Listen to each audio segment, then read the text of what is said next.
Complete course वाली series का आज डे 3 रहने वाला है। ये कोर्स आप किसी भी एग्जाम की तैयारी कर रहे हो, किसी भी कम्पिटिटिव एग्जाम की तैयारी कर रहे हो, आपके काम आने वाला है, क्योंकि हर तरह का सब्जेक्ट यहाँ पर कवर करा जा रहा है। पहले के जो वीडियोस हैं वो ऑलरेडी प्लेलिस्ट में ऐड करी गई हैं, आप जाके वहां पर जाके वीडियोस को देख सकते हो।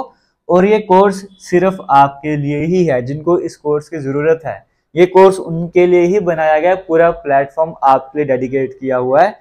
तो बस आपने वीडियोस को देखते जाना है, जो आपका पर्पस है आपने वो अचीव करना है, साथ ही साथ वीडियोस को शेयर भी करते जाना है। और वीडियो में आगे बढ़ने से पहले आपको बोलना चाहूंगा, जेके लेटेस्ट इन्फो के नाम से टेलीग्राम है, अभी तक नहीं ज्वाइन करा है ज्वाइन कर लो। कमेंट सेक्शन में डिस्क्रिप्शन बॉक्स में लिंक मिल जाएगा। जेके लेटेस्ट इन्फो के नाम से इंस्टाग्राम है, कुछ पूछना चाहते हो, कुछ बताना चाहते हो, इंपॉर्टेंट जो भी है, आप जेके लेटेस्ट इन्फो के नाम से इंस्टाग्राम पेज है वहां पर मैसेज कर सकते हो। इसी नाम से फेसबुक पेज भी है, ट्विटर पे, वहां पर जाके भी फॉलो करना चाहते हो तो फॉलो कर सकते हो। और जो भी आपको मैं कवर करवाता हूँ, चाहे डे 1 की बात करी चाहे डे 2 की बात करी, उसका जो भी टेस्ट होता है वो भी आपके लिए डे वाइज अपलोड होता जा रहा है। तो उसका लिंक भी आपको कमेंट सेक्शन में मिल जाता है, वहां पे जाके आप उस टेस्ट को भी अटेम्प्ट कर सकते हो। जो आपने पढ़ा आपको कितना समझ आया और आपके जो कंपैरिजन में बाकी स्टूडेंट्स है वो कितना स्कोर कर रहे हैं, आपका लेवल क्या है, वो सब कुछ आपको वहां से क्लियर होता जाएगा। तो स्टार्ट करते हैं आज की इस वीडियो को। सितंबर 2023 के इम्पोर्टेंट करंट अफेयर्स एक बार फिर से कवर करने वाले हैं। आज के जो टॉप करंट अफेयर्स है वो आपके सामने लाया हूं, जिसमें सबसे पहले आपको सामने स्क्रीन में दिख रहा है ब्राइट स्टार 2023। यह एक मिलिट्री एक्सरसाइज है और ये किसके बीच में करी जा रही है, ये हो रही कहां पर है, सबसे पहले ये इजिप्ट में हो रही है। और यूएस, इजिप्ट की आर्मी और इंडियन आर्मी जो ये एक्सरसाइज प्रैक्टिस कर रहे हैं। तो सबसे इंपॉर्टेंट क्या पता होना चाहिए, ब्राइट स्टार का एक मिलिट्री एक्सरसाइज है, इजिप्ट में हो रही है और किस किस के बीच में हो रही है, सबसे इंपॉर्टेंट पॉइंट ये पता होना चाहिए। उसके बाद ये इस बार अभी हाल ही में जो रेमन मैग्सेसे अवार्ड की बात करेंगे उसकी अनाउंसमेंट कर दी है। इस बार 65th नंबर ये रहने वाला है। और थीम क्या रखी गई इस बार, ट्रांसफॉर्मिंग एशिया इंस्पायरिंग वर्ल्ड, ये इस बार इसकी थीम रखी गई है, आपको पता होना चाहिए। ये मनीला फिलीपींस में जो है वो इसका प्रोग्राम करा जाएगा 11 नवंबर 2023 को। और 4 अवार्ड इस बार दिए जा रहे हैं, इसमें से एक इंडियन नाम भी आपको देखने को मिल रहा है, रवि कनन वाला, ये आपको पता होना चाहिए। तीसरा इंपॉर्टेंट पॉइंट क्या है, नेशनल न्यूट्रिशन वीक को लेकर, जो कि इस बार ऑर्गेनाइज करा गया सितंबर 1 से लेकर सितंबर 7, पहले हफ्ते में सितंबर के नेशनल न्यूट्रिशन वीक सेलिब्रेट करा जा रहा है, जिससे आपके एग्जाम में हो सकता है नेशनल न्यूट्रिशन वीक की जगह आपसे वो पूछ ले राष्ट्रीय पोषण माह। तो एक ही बात रहने वाली, हिंदी में ट्रांसलेशन करी गई है। तो ये 6th राष्ट्रीय पोषण माह जो इस पर सेलिब्रेट करा जा रहा है। और इस पर थीम क्या रखी गई है, सुपोषित भारत, साक्षर भारत, सशक्त भारत, मतलब nutrition rich India, educated India और एम्पावर्ड इंडिया, इस बार इसकी थीम रखी गई है, ये भी पता होना चाहिए। नेक्स्ट, वर्ल्ड कोकोनट डे अभी हाल ही में सेलिब्रेट करा। हर साल सितंबर 2 को जो है ये डे सेलिब्रेट करा जाता है, इसीलिए ये भी आपके लिए इंपॉर्टेंट रहने वाला है। उसके बाद आगे चलते हैं, ये शांता थोटम आपको नाम देखने को मिल रहा है, ये क्यों इंपॉर्टेंट है, पहले तो तेलंगाना के चीफ इनोवेशन ऑफिसर हैं, अब लेकिन नाम इंपॉर्टेंट क्यों है, वर्ल्ड इनोवेशन अवार्ड से सम्मानित करा गया ब्रिक्स का जो इनोवेशन फोरम था वहां पर, इसलिए ये भी इंपॉर्टेंट रहने वाले, यहाँ से एग्जाम में क्वेश्चन बन सकता है। उसके बाद आदित्य L1 मिशन, जो कि चंद्रयान के बाद जो इंडिया का साथ में जो मिशन गया था और इंडिया का पहला सोलर मिशन जो लॉन्च करा गया था, सक्सेसफुल भी रहा है। सतीश धवन स्पेस सेंटर श्रीहरिकोटा से लॉन्च करा गया था। L1 पॉइंट पे जाना, बाकी डिटेल्स आपको पता ही होंगे, इस पर डिटेल्ड वीडियो भी आएगी, लेकिन फिलहाल ये पॉइंट याद रखना, आदित्य L1 मिशन इंडिया का पहला सोलर मिशन था और कहाँ से लॉन्च करा गया था। और आज का लास्ट पॉइंट, मनीष देसाई आपको नाम देखने को मिल रहा है, ये भी इंपॉर्टेंट रहने वाला है, क्योंकि ये प्रिंसिपल डायरेक्टर बन चुके हैं, प्रिंसिपल डायरेक्टर जनरल बन चुके हैं PIB के, यानी कि प्रेस इंफॉर्मेशन ब्यूरो के। ये पॉइंट भी आपके लिए इंपॉर्टेंट रहने वाला है। इसी के साथ आज के जो इंपॉर्टेंट करंट अफेयर्स हैं वो भी कंप्लीट होते, एक बार फिर से बोलूंगा, हर बार बोलते जाऊंगा, जितनी बार होगा बोलूंगा, वीडियो को शेयर करते जाओ, लेकिन आपने शेयर भी करना है, खाली मेरे बोलने से क्या होगा। साइंस में हमने जो लाइट वाला चैप्टर स्टार्ट करा था, वहां पे बेसिक इंफॉर्मेशन आपसे शेयर कर दी थी, कनकेव मिरर, कन्वेक्स मिरर कैसा होता है, कैसे पहचानोगे, वो समझ लिया था। लेकिन कनकेव मिरर को कहाँ यूज करते हैं, कन्वेक्स मिरर को कहाँ पे यूज करते हैं, इनकी एप्लीकेशंस की बात करूंगा। यहाँ से एग्जाम में डायरेक्टली क्वेश्चन बनता है और हम तुक्का मारते हैं, मतलब रट लेते हैं, तो उसकी वजह से कंफ्यूजन हो जाता है कि यहाँ पे कनकेव आएगा कन्वेक्स आएगा। तो वही आपको आज मैं समझा भी दूंगा, सो दैट अगर आपके एग्जाम में क्वेश्चन आएगा तो आपको याद रहे हाँ यहाँ पे तो ये वाला मिरर यूज हो रहा था। तो सबसे पहले आसान है, कन्वेक्स मिरर्स की एप्लीकेशन कम ही है, मतलब जो एग्जाम में पूछी जाती है और वैसे भी कम ही है। अगर आप रियल लाइफ में अगर देखेंगे तो पहले कन्वेक्स मिरर ही लेके चलते हैं। कन्वेक्स मिरर की एक प्रॉपर्टी समझ लो बड़ी इंपॉर्टेंट रहने वाली, जिसकी वजह से वो यूज करा जाता है। वो प्रॉपर्टी ये है, ये जो प्रॉपर्टी कन्वेक्स मिरर की है ना, ये कनकेव मिरर में वो कहीं देखने को नहीं मिलेगी। इसी वजह से क्या होता है, वो केस हो कि कनकेव मिरर में हम कई तरह की इमेजेस बना सकते हैं, कई तरह की प्रॉपर्टीज हमारे पास हैं। सिर्फ एक ही प्रॉपर्टी की कमी है, वो है ये वाली। उस वजह से हम कन्वेक्स मिरर को यूज करते हैं, और वो प्रॉपर्टी है कि इमेज एरेक्ट बनेगी सीधी। जैसे अगर मैं अपने आप को कनकेव मिरर में देखूंगा तो मेरा अगर सर ऊपर है तो सर ऊपर दिखेगा, टांगे नीचे दिखेंगी, एरेक्ट इमेज बनेगी। जैसे प्लेन मिरर में अपने आप को देखते हैं, इमेज हमारे पास एरेक्ट ही बनेगी।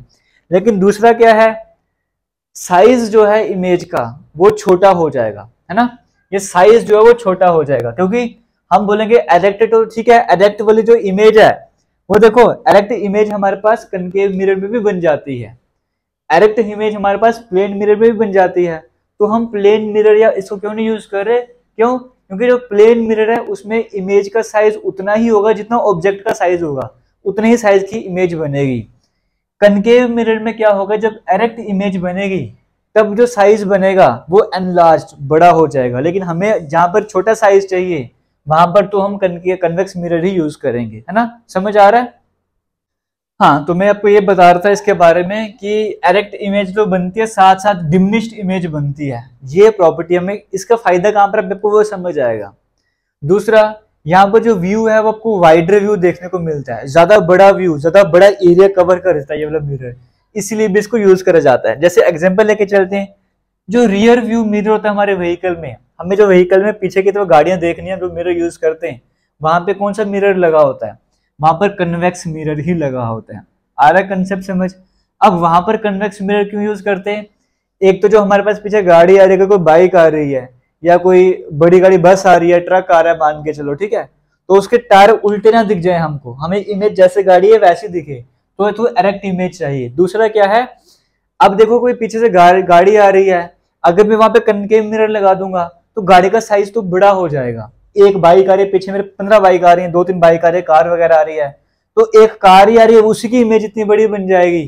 तो जब एरेक्ट इमेज मुझे चाहिए कनकेव मिरर के केस में, इमेज बड़ी बन जाती है। एक कार ही इतनी बड़ी दिखेगी, पीछे बाकी गाड़ियां दिखेंगे नहीं, और कार लगेगी बस अभी टक्कर मारने वाली है। तो वहां पर क्या करना मुझे कनकेव मिरर का, तो वहां पर मुझे साइज क्या चाहिए, एरेक्ट तो चाहिए, लेकिन एरेक्ट होने के साथ साथ डिमिनिश्ड, छोटा साइज चाहिए, और बड़ा व्यू चाहिए कि पीछे जितना भी एरिया है, जितना मैक्सिमम एरिया है वो सारा उस मिरर में आ जाए, और साइज छोटा हो, जितना साइज है उतना ना हो।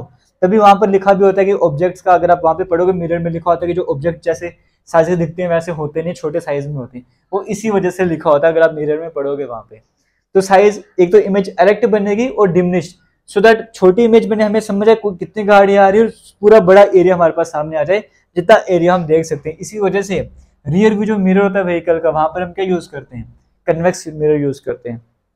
पहले और आज भी किसी किसी जगह पे आपको जो मॉल और शॉप्स की बात करें, वहां पे सिक्योरिटी के लिए मिरर यूज करे जाते हैं ना। कन्वेक्स मिरर की शेप तो आपको पता ही है, चम्मच का उल्टा साइड कर लो वो वाला, तो इस शेप के वो मिरर लगे होते हैं। उसका फायदा क्या है, एक तो इमेज हर एक चीज एरेक्ट दिखेगी, डिमिनिश्ड हो जाएगी। डिमिनिश्ड मतलब जैसे, मतलब मेरे पास कोई शॉप है, कोई मॉल वगैरह, वहां पे कितना सारा सामान पड़ा हुआ है, अगर मैं ये यूज कर लेता तो वो सारा सामान उस मिरर में दिखता ही नहीं मुझे, कुछ ही हद तक कुछ ही बड़ी चीज हो जाती है, बाकी दिखता ही नहीं। तो डिमिनिश्ड होने की वजह से, वाइडर व्यू होने की वजह से, एक कोने में मैं लगा दूंगा, वो सारा एरिया कवर कर देगा, उस मिरर में हर एक तरह की इमेज बन जाएगी, मुझे सब कुछ दिखेगा, हाँ सब कुछ अपनी जगह पर है, क्योंकि डिमिनिश्ड सारा और बड़ा वाइडर व्यू मुझे देखने को मिल रहा है, सब कुछ वहां पे कवर हो जाएगा, और साइज छोटा छोटा मुझे सब समझ जाएगा, हाँ सब कुछ ओके है। अगर ये लगा देता सीधी इमेज तो बनती, लेकिन एक चिप्स का पैकेट इतना बड़ा दिखता तो बाकी सब कुछ गायब हो जाता, तो मुझे उसका क्या करना था। या रोड के साइड पे आपको कई बार वो देखने को मिलते हैं मिरर लगे होते हैं, कन्वेक्स मिरर वाले, उसको भी होता है कि कोई ब्लाइंड स्पॉट आ गया, कुछ भी इस तरह का टर्न वगैरह आ गया, जहां पर मुझे चाहिए कि सामने वाली गाड़ी को उस मिरर में सारा व्यू दिख जाए, जितने भी टर्न मांग रहे हैं, तो उसके लिए हमें क्या यूज करना पड़ेगा, ये, क्योंकि छोटा अगर मैं जैसे मोबाइल को जूम करते जाओ, तो मैं जूम कर पर्टिकुलर जगह में करूंगा तो मुझे कम एरिया दिखेगा, जब मैं जूम आउट करूंगा, बिल्कुल कम करते जाऊंगा, तो मुझे मैक्सिमम एरिया दिखेगा। वही कंसेप्ट यहाँ पे यूज हो रहा है, मिनिमम साइज मिनिमम करते जाओगे, व्यू वाइडर बन जाएगा। तो जो रोड साइड में जो मिरर लगे होते हैं वहां पे भी ये कन्वेक्स मिरर ही हम यूज करते हैं। अब हम बात करते हैं कनकेव मिरर की। कनकेव मिरर की एप्लीकेशंस क्या हैं? इसका नाम कन्वर्जिंग है, लाइट को कन्वर्ज करता है, वहां से भी समझ सकते हो। सबसे पहले जैसे सोलर अप्लायंसेस होते हैं, जैसे सोलर कुकर की एग्जांपल ले लो, क्योंकि मैंने आपको उस टाइम बताया था ना, आपको मैं टेक्नोलॉजी पढ़ा रहा था, ये कनकेव मिरर है, ये हमारे पास पॉलिश सरफेस है, ये रिफ्लेक्टिंग सरफेस है, ये इसका पोल मान के चलो, आपको कहा था ये आपको मान के चलो रेडियस ऑफ कर्वेचर है, इसका सेंटर वाला पॉइंट है, सेंटर ऑफ वो है, स्फीयर का सेंटर है हमारे पास। तो कोई भी लाइट पैरेलल में आएगी, कोई इन्फिनिटी से लाइट आ रही है पैरेलल में, तो वहां जहाँ से क्रॉस करके उसको फोकस कहते हैं, ये पॉइंट आपको पढ़ाया था। मतलब जब भी लाइट कहीं दूर से आ रही है, इन्फिनिटी से आ रही है, तो लाइट हमेशा क्या करेगी, एक जगह पर होके, यानी कि फोकस में होकर तो मीट करेगी, वहां से जाके जाएगी आगे, है ना। तो जब हमारे पास सोलर अप्लायंसेस हैं, इतने दूर से हमारे पास लाइट रेज आ रही है, जो वेव्स हमारे पास आ रही है, वो हमें क्या चाहिए कि हमें एक पर्टिकुलर फोकस, जो सोलर अप्लायंस की पर्टिकुलर एरिया हम चाहते हैं सारी लाइट वहां पर फोकस करें, तो एक जगह फोकस करवाना है। जब इन्फिनिटी से रेज आ रही हैं तो हम कनकेव मिरर यूज करेंगे ना, फोकस में लाना है। इसीलिए सोलर अप्लायंसेस में हम कौन सा मिरर यूज करते हैं, कनकेव मिरर, क्योंकि सभी को एक जगह फोकस करवाता है, वो कन्वर्ज करता है, मिलाता है, एक जगह में फोकस करवाता है, डाइवर्ज फैलाता नहीं है, मिलाता है, एक जगह पे फोकस पे ले आता है। इसीलिए हम क्या यूज कर रहे हैं वहां पे, सोलर अप्लायंसेस में हम कनकेव मिरर की ये वाली प्रॉपर्टी यूज करते हैं। या डिश एंटीना होता है हमारे पास, जो हमने एंटीना वगैरह लगाया होता है, कितनी दूर से वेव्स वगैरह आ रही हैं, उसे एंटीना पे फोकस करना है ना, तो वहां पर लगा देंगे। जो डॉक्टर मिरर यूज करते हैं सर पे लगा के, तो वहां पर भी हम क्या यूज करते हैं, यही, क्योंकि हमें क्या चाहिए, फोकस हमें वगैरह चाहिए। उसके बाद गाड़ियों के हेडलाइट में जो वो मिरर है, वो कौन सा यूज करते हैं, जैसे लाइट, गाड़ी की लाइट ऑन की, हेडलाइट ऑन की, तो आपको क्या चाहिए, आप जैसे वहां पे बल्ब लगा दोगे तो क्या होगा, साइड में इधर उधर रोशनी जाएगी। आप चाहते हो बिल्कुल एक रास्ते में रोशनी, सीधी रोशनी जाए, वहां पर हम क्या यूज करते हैं, कन्वेक्स कनकेव मिरर। क्यों? उसमें हम ये भी प्रॉपर्टी यूज करते हैं कि जब भी क्या होगा, ये हमने पोल बना दिया, ये हमने सेंटर ऑफ वो बना दिया, स्फीयर का सेंटर बना दिया ना, तो जब भी लाइट फोकस से क्रॉस करेगी तो वो क्या आ जाएगी, बिल्कुल पैरेलल जाएगी, लाइट की रेज बिल्कुल पैरेलल जाएंगी। तो हमने वहां पे इसी तरह से डिजाइन करता है व्हीकल की हेडलाइट को, कि लाइट जो है फोकस से निकलती है, जब फोकस से निकलेगी तो लाइट की रेज बिल्कुल पैरेलल जाएंगी, एक सीधी डायरेक्शन में जाएंगी। तो इसलिए हम वहां पर क्या यूज करते हैं, वहां पर कनकेव मिरर को यूज करते हैं। समझ आ रहा है पर्पस क्या है? सर्च लाइट हमारे पास होती है, टॉर्चेस वगैरह होती हैं, वहां पर भी ये सेम फंडा है कि हमें क्या चाहिए, हमें चाहिए कि हमारे पास एक एरिया ऐसा हो जहां पर लाइट सीधी सीधी जाए, तो वहां पर भी हम कनकेव मिरर ही यूज करेंगे। ये कंसेप्ट भी आपको समझ आ रहा होगा। फिर उसके बाद आगे चलते हैं, जैसे डेंटिस्ट की बात करेंगे, या शेविंग मिरर जो हम यूज करते हैं, वहां पर भी कनकेव मिरर यूज करते हैं। क्यों? क्योंकि शेविंग मिरर में अभी बाकी जगह इमेज उल्टी बन रही है, लेकिन हमें शेविंग मिरर में अपने आप को देखना है, या लड़कियों ने अपने आप को देखना है, तो कैसे चाहते हैं कि जो जैसे हैं वैसे दिखे, है ना। तो उसके लिए हम क्या यूज करते हैं, ये कनकेव मिरर यूज करते हैं। तो एरेक्ट इमेज में तुम ये भी यूज कर सकते थे, लेकिन यहाँ पे जो साइज है वो छोटा हो जाता है। हम चाहते हैं कि शेव करें तो साइज थोड़ा सा बड़ा दिखे, है ना। ये लड़कियों को चाहिए कि जो फेस दिखे थोड़ा सा बड़ा दिखे, ताकि वो सही से मेकअप वगैरह कर सके। तो इसीलिए वहां पर क्या है, जो कनकेव मिरर अगर हम यूज करेंगे तो उससे क्या होगा, एरेक्ट इमेज तो बनेगी, इमेज बड़ी भी हो जाएगी। तो यहाँ पर कंडीशन क्या होती है, जो इमेज है उसे फोकस और पोल के बीच से क्रॉस करवाया जाता है, तो फिर जो हमारे पास व्यू मिलता है हमें, वो मैग्नीफाई होके बड़ा होके व्यू मिलता है। इसीलिए यहाँ पे कनकेव मिरर को यूज करते हैं। तो आपको प्रॉपर्टीज समझ आएगी कौन सा मिरर कहाँ पे यूज करना है। अब आपको ये भूलना नहीं चाहिए, अपनी लैंग्वेज में लिख लो। फिलहाल करेंगे वीडियो को एंड। Thank you. अब देखिए रीजनिंग का क्वेश्चन हम स्टार्ट कर रहे हैं। लेटर सीरीज आपको स्टार्ट करवाया था, अल्फाबेट सीरीज आप उसे कहकर चल रहे थे। 2 पार्ट हमने कवर कर लिए थे। आज 3rd पार्ट में ये जो टॉपिक है वो एंड हो रहा है। लेकिन जब ये टॉपिक एंड हो रहा है, इस टॉपिक को मैं खत्म कर रहा हूं, ये बेस बन रहा है आपका। मतलब यहाँ पे लेटर सीरीज खत्म हो रहा है, लेकिन ये बेस बन रहा है अल्फा न्यूमेरिक सीरीज का। तो समझ आ रहा है, ये टॉपिक समझ आया तो ये आपको बड़े आसानी से समझ आ जाएगा। और अगर इसका कोई एडवांस लेवल है लेटर सीरीज का, तो वो अल्फा न्यूमेरिक सीरीज में आ जाएगा। तो दोनों टॉपिक रिलेट करते हैं बड़े। और आज की वीडियो ज्यादा इंपॉर्टेंट रहने वाली है। आज की वीडियो का बेसिक समझ आएगा, अल्फा न्यूमेरिक आधे से ज्यादा समझ आ गया। अगर अल्फा न्यूमेरिक पूरा समझ आ गया तो उसका हार्ड लेवल भी बड़े मजे से कर लोगे। समझ गए हो? तो स्टार्ट करते हैं आज की इस वीडियो को। फर्स्ट क्वेश्चन आपके सामने स्क्रीन में चल रहा है। उससे पहले क्वेश्चन स्टार्ट करने से पहले कुछ टर्म्स आपको मैं बताना चाहूंगा। जैसे मान के चलो यहाँ पर रीजनिंग ही वर्ड मेरे सामने लिखा हुआ है। 2 तरह के वर्ड आपके सामने आएंगे, एक प्रिसीडेड वाला आएगा, एक सक्सीड लिखा होगा या फॉलोड करके लिखा होगा, है ना, कुछ भी हो सकता है। तो जब भी आपको प्रिसीड वर्ड देखने को मिलेगा, तो जैसे आपको बोल रहा है कि एन के प्रिसीडेड वर्ड बताओ कौन सा हो जाएगा, एन का प्रीसीडिंग लेटर कौन सा है, प्रीसीडिंग मतलब पहले, पी से पहले, तो एन से पहले ओ आ रहा है, समझ गए हो, ये बात आपको समझनी है। एस का प्रीसीडिंग लेटर कौन सा हो जाएगा, ये ए हो जाएगा। मैं बोल रहा हूं मेरे पास एक लेटर सीरीज, एक वर्ड देखने को मिल रहा है, सीरीज के जो प्रीसीडिंग वर्ड है वो कौन सा हो जाएगा, वर्ड की बात करो पूरा का पूरा लेटर हो जाएगा, प्रीसीडिंग मतलब पहले। अल्फा में एच का प्रीसीडिंग क्या है, वो पी है। वैसे ही इसका अपोजिट हो जाएगा सक्सीड करना या फॉलो करना, फॉलो या सक्सीड का मतलब उसके बाद में कौन सा हो जाएगा, जैसे ई को फॉलो कौन कर रहा है, टी, या टी, या फिर इस टी के अगर बोलेंगे सक्सीड कौन कर रहा है, ई, समझ गए हो। तो प्रीसीड का मतलब पहले, फॉलो या सक्सीड का मतलब बाद में। इन बातों को आपको समझना है। और फर्स्ट क्वेश्चन आपके सामने स्क्रीन में चल रहा है, चल नहीं रहा, एक ही जगह रुका हुआ है। पहले एबीसी लिख के रखी हुई है, फिर आपको कहा है हाउ मेनी सच वॉवल्स। अब आपको पता है वॉवल्स कौन से होते हैं एबीसीडी में, ए ई आई ओ यू, 5 तो वॉवल है ना, हिंदी में स्वर भी कहते हैं। तो कितने ऐसे वॉवल हैं इस अरेंजमेंट में, each of which is immediately preceded as well as followed by consonant. कितने वॉवल हैं इस पूरी अरेंजमेंट में जो कि प्रोसीड भी करते हैं और फॉलो भी करते हैं कॉन्सोनेंट को। मतलब इस पूरी सीरीज में एबीसीडी जो आपके सामने लिखी हुई है इसमें कितने वॉवल हैं, वॉवल आपको पता है 5 ही होते हैं, लेकिन कहा है जो वॉवल्स है कंडीशन ऐसी है कि उनके प्रीसीडेड, उनके पहले भी क्या होना चाहिए, preceded as well as followed by consonant. मतलब कोई भी जो वॉवल है उसके पहले भी कॉन्सोनेंट होना चाहिए, बाद में भी कॉन्सोनेंट होना चाहिए। ए ई आई ओ यू, ये 5 क्या है, ये 5 हमारे पास वॉवल, इनको छोड़ दो तो बाकी सभी क्या है, कॉन्सोनेंट है। हमें कहा कि जो ऊपर सीक्वेंस दी गई है आपको, A B C D E पूरी करके सीक्वेंस दी हुई है, इसमें कितने वॉवल ऐसे हैं जिनके पहले भी कॉन्सोनेंट आ रहा है और प्रीसीड में भी कॉन्सोनेंट और फॉलो में भी कॉन्सोनेंट, ऐसा आ रहा है।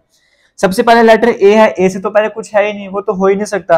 आगे देखो ई आपको देखने को मिल रहा है, तो ई से पहले डी है और ई के बाद एफ है, इसका मतलब ई हमारे पास कैसा है, एक सेकंड रुक जाओ,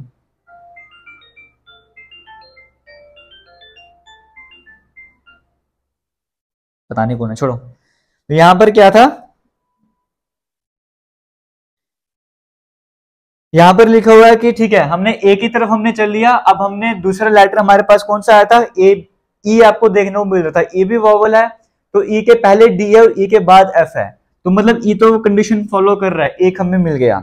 उसके बाद आगे चलते, आई के पहले एच है और बाद में जे है, इसका मतलब आई भी कंडीशन फॉलो कर रहा है, पहले भी कॉन्सोनेंट बाद में भी कॉन्सोनेंट। उसके बाद अगर हम ध्यान देंगे तो ओ से पहले एन है और ओ के बाद में पी है, तो ओ भी कंडीशन फुलफिल कर रहा है, पहले भी कॉन्सोनेंट है बाद में भी कॉन्सोनेंट है।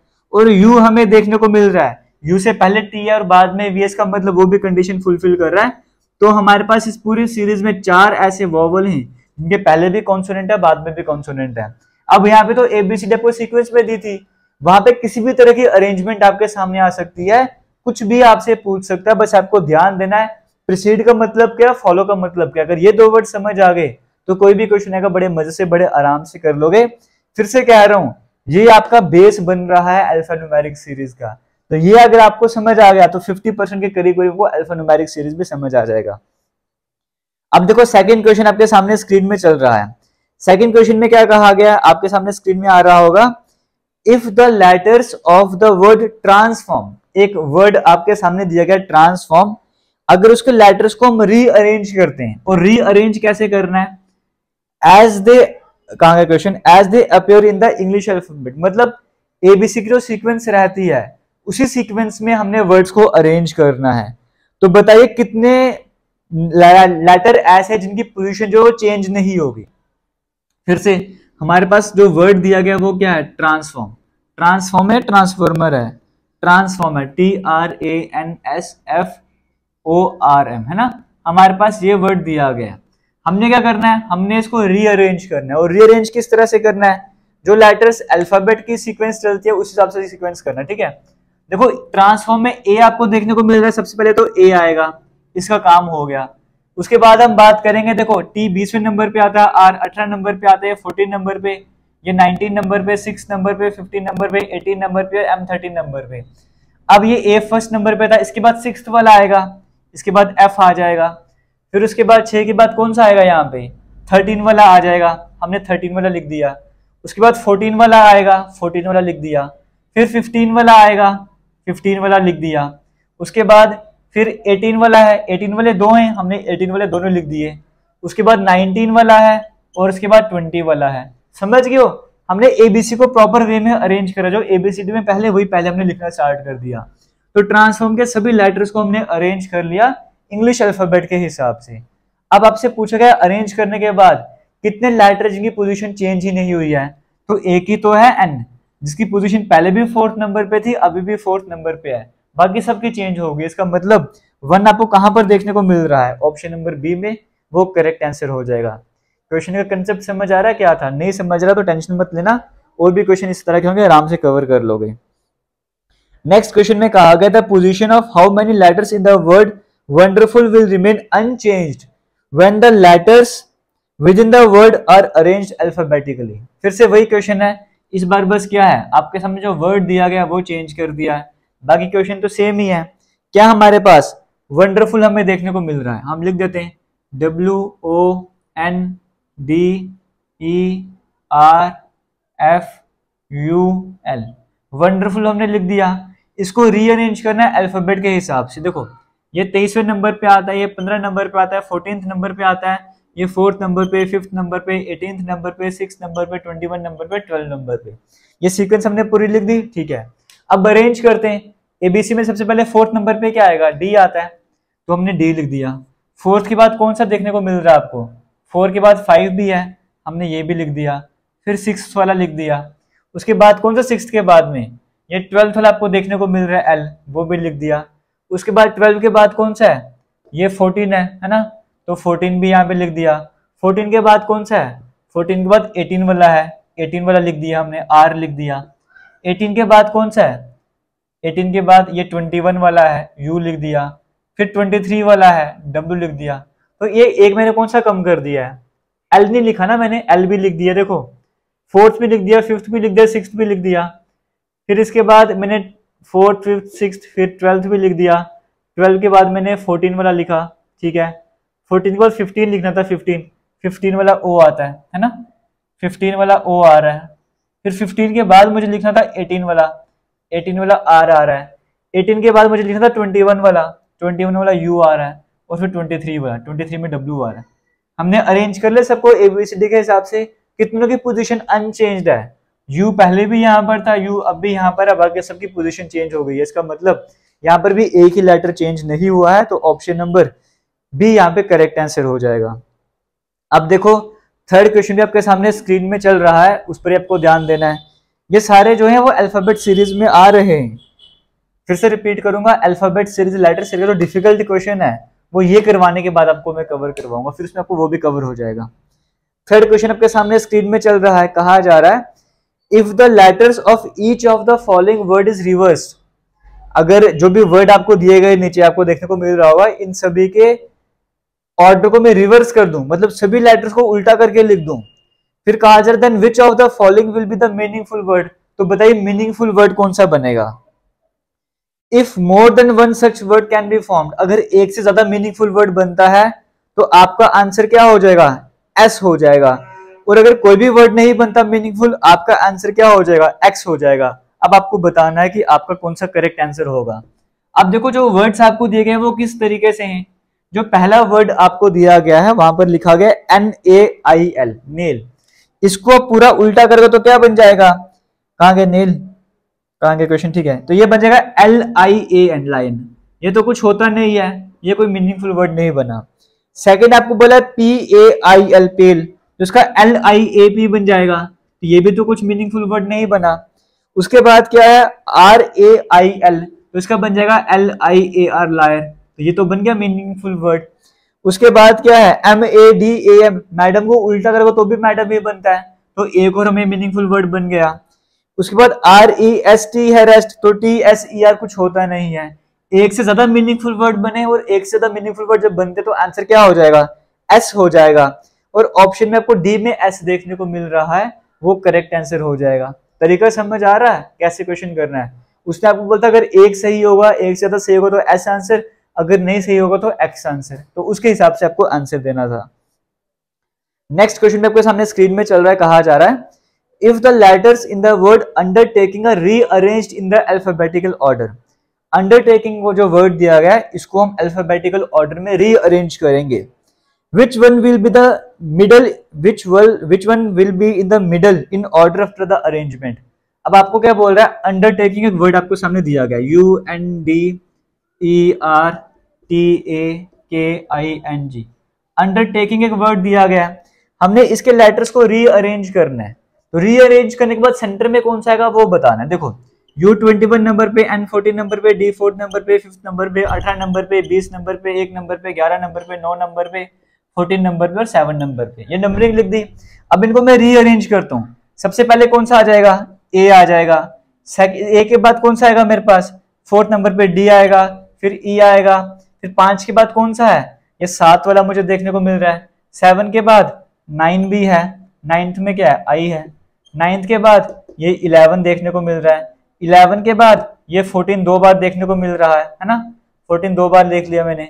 उसके बाद 18 भी देखने को मिल रहा है। उसके बाद 18 के बाद 20 भी है और 21 भी है। सभी लेटर्स को रीअरेंज कर दिया अल्फाबेट के हिसाब से। मिडिल लेटर कौन सा हो जाएगा, टोटल कितने, 3 3 6 7 8 9 10 11 है, तो 5 यहाँ के छोड़ दो और 5 यहाँ के छोड़ दो, तो मिडिल लेटर क्या मिल रहा है, के मिल रहा है। और के आपको ऑप्शन नंबर सी में देखने को मिल रहा है, वो करेक्ट आंसर हो जाएगा। तो समझ आ रहा है किस तरह से खेला जा रहा है, कुछ भी नहीं है, बड़ा आसान है। बस आपको अल्फाबेट की नंबरिंग पता होनी चाहिए, जो कि पहले पार्ट में आपको कवर करवा दी थी। आगे चलते हैं, नेक्स्ट क्वेश्चन की यहां पर बात कर लेते हैं। नेक्स्ट क्वेश्चन में कहा गया है, which letter in the word cybernetics occupies the same position as it does in the English alphabet. ठीक है, कोई बात नहीं, ये वर्ड लिख दो तो फिर आपको समझाता हूँ। अगर आपको नहीं समझ आ रहा है इसमें क्या करा गया है, आपको यहां पर क्या बोला गया, आपको बोला गया है कि कौन सा लेटर है इस वर्ड में, साइबरनेटिक्स वाले वर्ड में, है ना। ये एक वर्ड है CYBER, फिर कहा गया है NETICS, ये एक वर्ड आपको दिया गया है साइबरनेटिक्स। ठीक है, इसमें कहा गया कौन सा लेटर इस वर्ड में ऐसा है जिसके सेम पोजीशन है, जो इंग्लिश अल्फाबेट की पोजीशन होती है ABC की, उसकी और इस पूरे वर्ड में एक लेटर है सेम पोजीशन है, वो कौन सा। देखो ये तो फर्स्ट नंबर पे आता नहीं, second, third, fourth, fifth, six, seventh, 8th, 9th, 10th, 11th, ये क्या हो गया। एक बार वर्ड हम फिर से चेक कर लेते हैं। यहां पर कहा गया साइबरनेटिक्स, है ना, CYBERNETICS, 1 2 3 4 5 6 7 8 9, बिल्कुल 9th नंबर पे क्या है, आई आता है वैसे भी ABC में, और यहाँ पे भी 9th नंबर पर आई आ रहा है। तो आई ऐसा लेटर है जिसकी पोजीशन यहाँ पर भी वही है जो कि इंग्लिश अल्फाबेटिकल सीरीज में होती है। तो क्वेश्चन का कंसेप्ट समझ आ रहा है। ऐसे क्वेश्चन और भी बन सकते हैं, वर्ड्स चेंज कर सकता है, बस आपको पैटर्न पता होना चाहिए। तो ये वाला क्वेश्चन आपने कवर कर लिया। जब मैं आपको समझा रहा हूं आपके लिए क्वेश्चन इजी हो सकते हैं, लेकिन जब आपके सामने क्वेश्चन यही पेपर में आते हैं ना, तो आपके लिए डिफिकल्ट बन जाते हैं। तो जरूरी है, क्योंकि पेपर में आपको सिर्फ एक चैप्टर नहीं करके जाना है, रीजनिंग भी पूरी करनी है, मैथ भी पूरा करना है, हिस्ट्री, ज्योग्राफी, पॉलिटी भी पूरा करके जाना है, जम्मू कश्मीर भी पूरा करके जाना है, करंट अफेयर्स भी, इतना सब कुछ होता है। तो फिर पजल हो जाता है बंदा, इसलिए प्रैक्टिस बड़ी जरूरी है।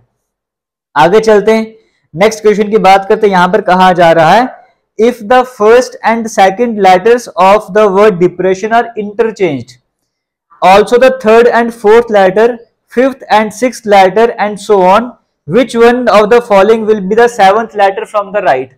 आपको कहा जा रहा है अगर हम वर्ड्स को रीअरेंज करना स्टार्ट करें, और वर्ड्स को रीअरेंज किस तरह से करना है उसने वहां पर बताया हुआ है।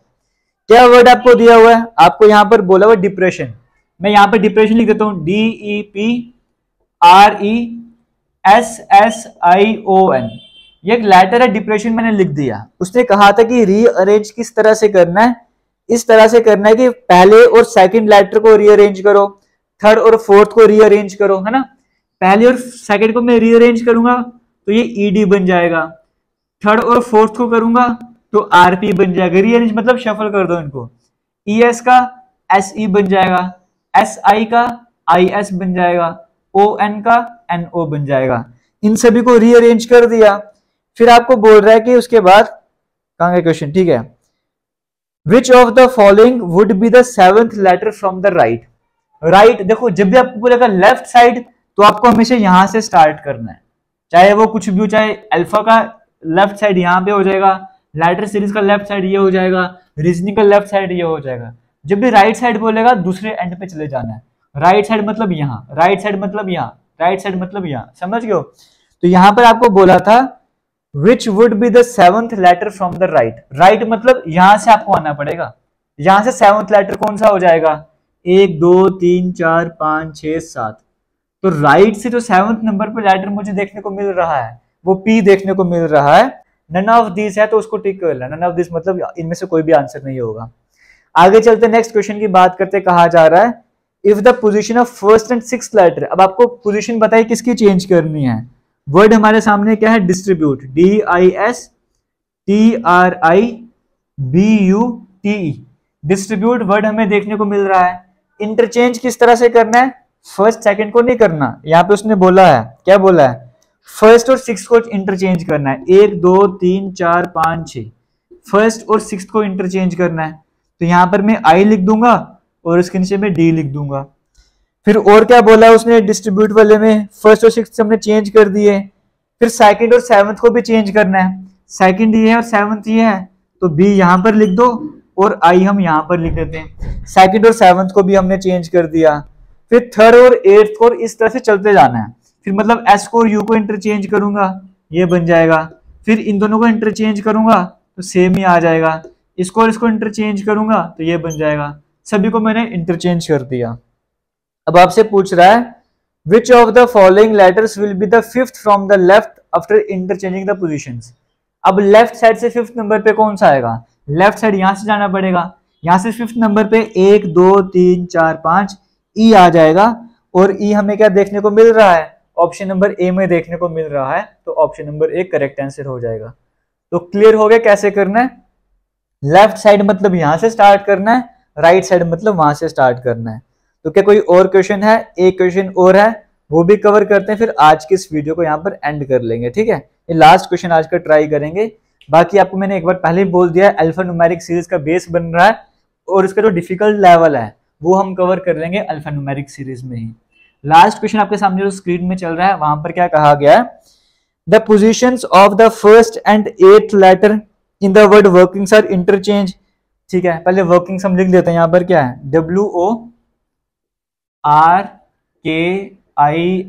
WORKINGS, कितने 1 2 3 4 5 6 7 8, 8 ही लेटर हैं। पहले फर्स्ट की और एट्थ की पोजीशन को चेंज करना है, तो फर्स्ट और एट्थ को मैं अगर चेंज करूंगा तो S और W बन जाएगा। फिर उसने कहा था सिमिलरली सेकंड और सेवंथ को भी इंटरचेंज करना है, तो ये G और O को भी इंटरचेंज कर दूंगा और इसी तरह से चलते जाना है। तो N और R को भी चेंज कर दिया, I और K को भी चेंज कर दिया, सबको इंटरचेंज कर दिया। फिर आपको वो बोलता है Which of the following will be the third letter to the left of R after the rearrangement। अब उसने ये नहीं बोला कि लेफ्ट, सीधा ये नहीं बोला कि which of the following will be the third letter, उसने बोला which of the following will be the third letter to the left of R। R डूडू कहां पर है, R ये है, R के थर्ड लेफ्ट में कौन सा हो जाएगा, मैंने आपको क्या कहा हमेशा, लेफ्ट साइड इस साइड है, राइट साइड उस साइड है, तो R के लेफ्ट साइड में तीसरा कौन सा है, पहला ये है R के लेफ्ट साइड में, R के लेफ्ट साइड में दूसरा ये है, R के लेफ्ट साइड में तीसरा ये है, तो N वो लेटर है जो R के लेफ्ट साइड में तीसरा है, तो N आपको देखने को मिल रहा है, ऑप्शन नंबर सी में देखने को मिल रहा है, वो करेक्ट आंसर हो जाएगा। तरीका समझ आ रहा है। अभी तक आपसे वो बोलता था इंटरचेंज करो मिडिल लेटर कौन सा हो जाएगा या ये वो, फिर वो बोलता था कि बताओ इंटरचेंज करने के बाद राइट से बताओ लेफ्ट से बताओ। अब वो राइट लेफ्ट तो पूछ रहा है, लेकिन कोई बीच में से एक लेटर पूछ लिया उसका राइट लेफ्ट पूछ रहा है, अगर इसका राइट बोलता तो मैं उस साइड जाता, अगर लेफ्ट बोला तो मैं इस साइड आ जाऊंगा। इस बात का ध्यान रखना है। इसी के साथ आज के इस टॉपिक को या इस पूरे टॉपिक को ही हम एंड करने वाले और रीजनिंग की क्लास को भी खत्म कर रहे हैं। वीडियोस को शेयर करते रहिए, जो कमेंट सेक्शन में लिंक मिल रहा है आपको टेस्ट सीरीज का वो जाके जरूर ज्वाइन करो, क्योंकि वो टेस्ट सीरीज आपको होने क्या वाला है आपको मैंने पहले ही बताया, वहां पे जाके आपको जो भी पढ़ाया है उसका आप टेस्ट अटेम्प्ट करोगे, आपको समझ आएगा कि कितना वाकई में आपका लेवल चल रहा है। प्राइस सिर्फ 99 रुपीज रहने वाला है। ये प्राइस भी इसलिए रखा गया जो सीरियस एस्पिरेंट हो गए वही वहां पर जाएंगे, ज्यादा प्राइस नहीं, सिर्फ 99 रुपीज रखा गया है, क्योंकि जो सभी अफोर्ड कर सकते हैं, जिसको प्रॉब्लम होगी या जो सीरियस नहीं होते, जो टाइम पास करने के लिए आते हैं, वो वहां पर नहीं जाने वाले। तो इसी के साथ आगे चलते नेक्स्ट सब्जेक्ट की तरफ बढ़ते हैं। तो चलो आप इंग्लिश का पोर्शन हम स्टार्ट करने वाले हैं, हमेशा की तरह वही जो एग्जाम में आए हुए क्वेश्चन है वही कवर करने। और सबसे पहला क्वेश्चन आपके सामने स्क्रीन में चल रहा है, एग्जाम में आया हुआ क्वेश्चन है। आपसे एक पूछा गया है, आपको बताना है, एक वर्ड आपके सामने दिया गया है विजिबल, विजिबल का साइनोनियम क्या हो जाएगा, मतलब उसका सेम मीनिंग आपको बताना है। एग्जैक्टली सेम क्वेश्चन और सेम ऑप्शन एग्जाम में आए हुए हैं।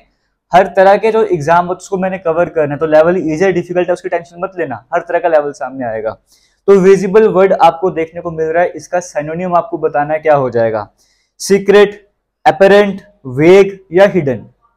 तो विजिबल का मतलब जो क्लियरली दिख रहा हो, आप इसी तरीके से बोल सकते हो विजिबल का मतलब।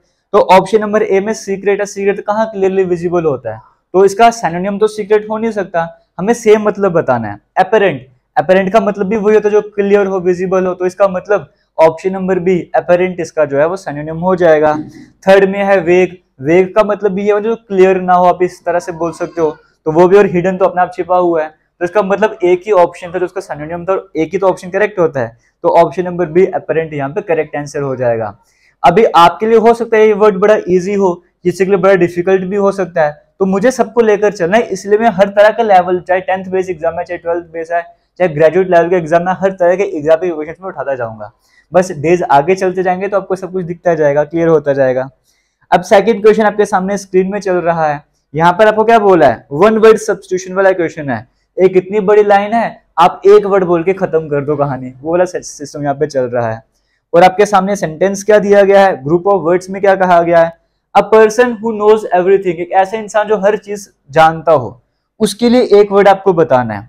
ऑप्शन नंबर ए में है नीव, है ना, नाइव आप इसे कह सकते हो। तो इसका मतलब क्या होता है, इसका मतलब आप इसको कभी कभी ऐसे इनोसेंट लेकर चलते हो, कोई शरीफ है, या इग्नोरेंट भी कभी कभी बोलते हो, डिपेंड करता है कैसी बात करना चाहते हो, किस सेंस में यूज कर रहे हो ना। आप इसको शराफत के लिए भी यूज कर सकते हो, एक बचकानी हरकत के लिए भी यूज कर सकते हो, है ना, मतलब पता नहीं चीजों का, इस बार इस तरह से आप इसको लेके चल सकते हो, वो अलग हो जाएगा। तो वन हु नोज एवरीथिंग का मतलब ये हो ही नहीं सकता। ये ओमनिसेंट आपको देखने को मिल रहा है, यही होता है जो हर एक चीज को जानता हो, तो option number B correct answer हो जाएगा। सी में इंटेलिजेंट है, तो इंटेलिजेंट तो अलग ही चीज होगी। ओमनी प्रेजेंट, जो हर जगह प्रेजेंट हो सेम समय में, तो आपसे पूछो तो सब कुछ जानता हो, उसके लिए ऑप्शन नंबर बी यहाँ पे करेक्ट आंसर हो जाएगा। आगे चलते हैं, थर्ड क्वेश्चन आपके इडियम फ्रेज से देखने को मिल रहा है। यहां पर आपसे पूछा गया है play for time, play for time का मतलब क्या हो जाएगा।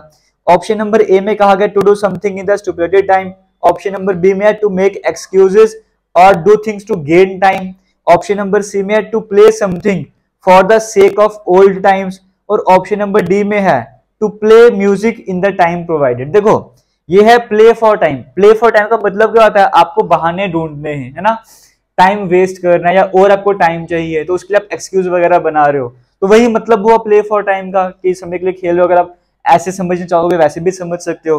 तो ऑप्शन नंबर बी में आपको देखने को मिल रहा है टू मेक एक्सक्यूजेस और do things to gain time, है ना, कुछ एक्सक्यूजेस बनाए, कुछ ऐसी चीजें करने जिससे टाइम का आपको और मिल जाए, तो वही हुआ, option number B correct answer हो जाएगा। क्वेश्चन नंबर 4 में कहा गया है select the incorrectly spelled word, जो गलत स्पेलिंग है आपको वो बताने हैं। एनिवर्सरी है, फेलिसिटेट है, फिर कॉन्ग्रेचुलेशंस है, रिस्पॉन्स है, सभी स्पेलिंग गलत हैं, लेकिन एनिवर्सरी के स्पेलिंग में ए डबल एन होता है, यहाँ पर एक के बाद सिंगल एन है, इसका मतलब वो गलत हो जाएगा, तो वही तो आपको बताना था, ऑप्शन नंबर एक करेक्ट आंसर हो जाएगा। और आज के लास्ट क्वेश्चन की बात करेंगे, एंटोनिम ने कवर करा था, एंटोनिम वाला क्वेश्चन आपके सामने स्क्रीन में आ रहा है। Select the most appropriate antonym of the given word vital, vital के लिए आपको एंटोनिम बताना है। तो देखो ये क्रिटिकल, वाइटल मतलब क्या होगा, जो एक्सट्रीमली इंपॉर्टेंट और ज्यादा जरूरी हो उसको हम बोलेंगे वाइटल, है ना, जैसे बोलेंगे उसने वाइटल रोल प्ले करा, बड़ा इंपॉर्टेंट रोल प्ले करा, ऐसे बोल सकते हो। तो ऑप्शन में क्रिटिकल, ये ट्रिवियल, मैनुअल, क्रूशियल। तो ट्रिवियल का जो मतलब होता है जो इतना इंपॉर्टेंट ना हो, है ना, नॉर्मल सा हो या ज्यादा इंपॉर्टेंट ना हो, इसके लिए हम ट्रिवियल वर्ड यूज करते हैं एक तरीके से। तो वाइटल का एंटोनिम अपोजिट मीनिंग पूछा था ना, वो ट्रिवियल हो जाएगा, इस तरह से option number B correct answer हो जाएगा।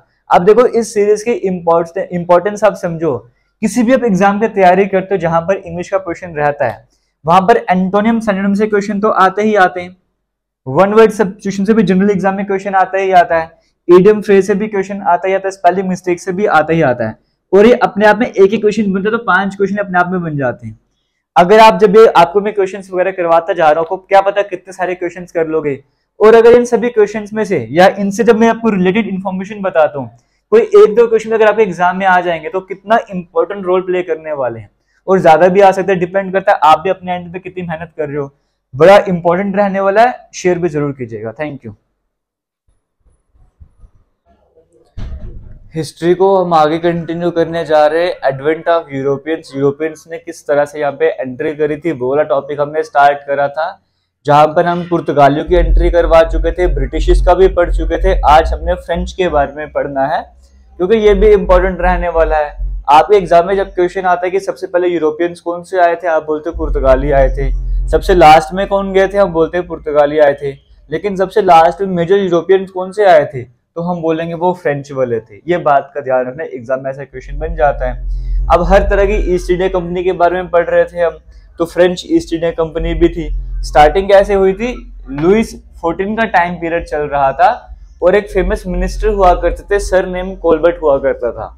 इन्होंने एक कंपनी बनाई थी, कंपनी का नाम था कैम्पेजनी डेस इंडस ओरिएंटल्स। इससे भी बड़ा नाम था, लेकिन हालांकि शॉर्ट में नाम लिखा हुआ है।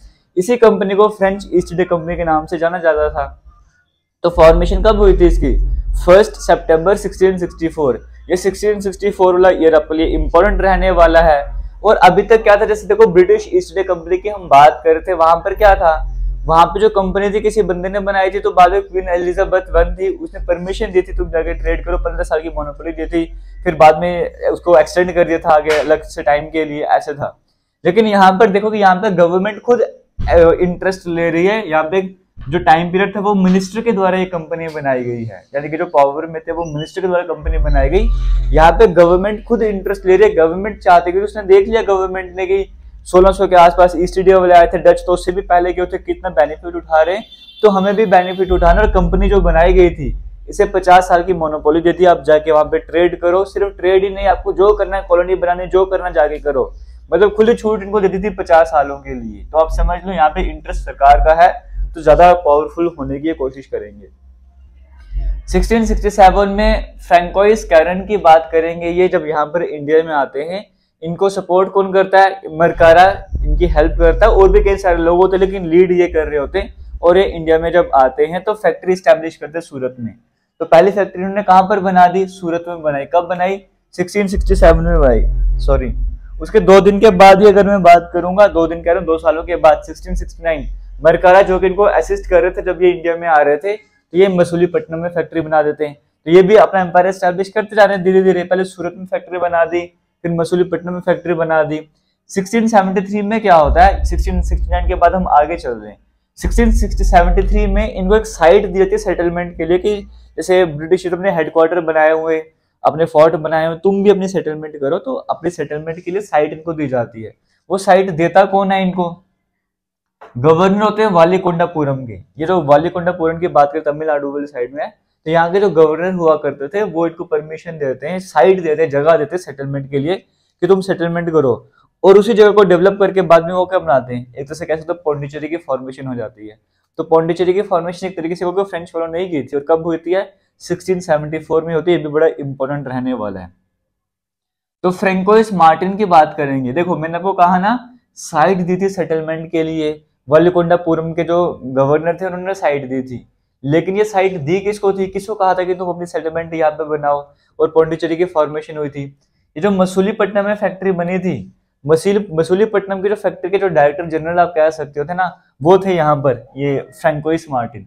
और ये फ्रैंकोइस मार्टिन जो है वो, क्योंकि पौंडीचेरी की फॉर्मेशन हो गई है, तो पहले गवर्नर भी बन जाते हैं पौंडीचेरी, क्योंकि सबसे इंपॉर्टेंट रोल इनका ही रहा था। तो ये यहाँ पे गवर्नर भी बन जाते हैं पौंडीचेरी के। यहाँ तक सारे पॉइंट आपके लिए इंपॉर्टेंट रहने वाले हैं। सिर्फ यही पढ़ाया जा रहा है कि फ्रेंच की एंट्री कैसे होती है, बाकी अभी सब कुछ आगे लड़ाइयाँ वगैरह हमने आने वाली वीडियोस में कवर करनी है।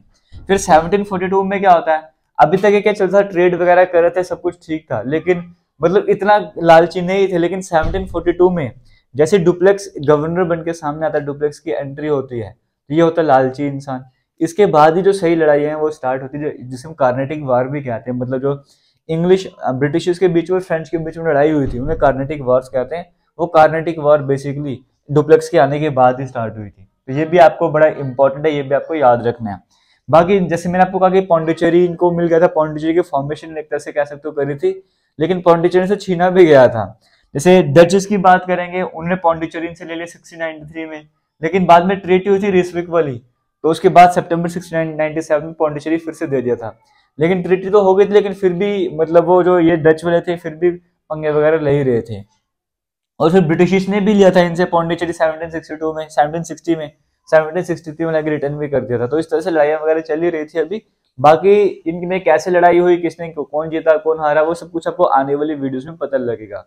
फिलहाल जो जितना भी इंपॉर्टेंट पोर्शन था फ्रेंच वाला वो सारा मैंने आपसे डिस्कस कर लिया है। किसी भी तरीके का डाउट होगा आप यहाँ पर पूछ सकते हो। मैथमेटिक्स में एलसीएम एचसीएफ जो हम कवर कर चुके थे उसकी आगे एक नई कैटेगरी कवर करने जा रहे हैं। अब नई कैटेगरी में आज जो हमने क्वेश्चन करने हैं वो ये वाली कैटेगरी के करने हैं और इसको अच्छे तरीके से करना है। ये जो क्वेश्चन आपको सामने स्क्रीन में देखने को मिल रहा है ये एसएससी सीजीएल 2022 में आया हुआ है। कौन सा दिन था बताना, उसकी शिफ्ट 4 में आया हुआ था, एग्जैक्ट मुझे पता नहीं है। चलो अगर आप वेरीफाई भी करना चाहते हो मैं आपको वो भी बता देता हूँ। ये एसएससी सीजीएल में तो आया था, लेकिन ये आया था सीजीएल के 3 दिसंबर वाले एग्जाम में, शिफ्ट 4 में आया था। तो आपको वेरीफाई करना होगा, वेरीफाई कर लेना। तो यहाँ भी मैं आपको क्यों बता रहा हूँ, ग्रेजुएट लेवल का एग्जाम है, ये क्वेश्चन आया हुआ है। तो आपको ये सीक्वेंस जो तरीका है, जो पैटर्न है, इसके कोई भी क्वेश्चन आ जाए एग्जाम में आपको वो करना ही करना। और कैसे करना है वो मैं आपको बता दूंगा। बेसिक ये कंसेप्ट सीख लो, कोई भी क्वेश्चन आएगा कितना मर्जी डिफिकल्ट आ जाए आपने आराम से कर लेना। और ये तो पर्पस है, जितना सीखोगे वो अच्छे से सीखो ताकि एग्जाम में अगर वहां से क्वेश्चन बन जाए तो आराम से अटेम्प्ट करके आओ। यहाँ पर कहा जा रहा है find the largest number of 3 digits divisible by 4 and 7। आपको 3 डिजिट का एक ऐसा बड़ा नंबर बताना है, 3 डिजिट का बड़ा नंबर, सबसे बड़ा नंबर बताना है जो 4 से भी डिवाइड हो जाए, 7 से भी डिवाइड हो जाए। मतलब जो 4 के टेबल में भी आए और 7 के टेबल में भी आए। समझ गए हो? अब क्वेश्चन का पैटर्न सेम ही रहेगा हमेशा। कभी आपको बोल देगा find the largest number of 5 digit, find the largest number of 8 digit, कोई फर्क नहीं पड़ता।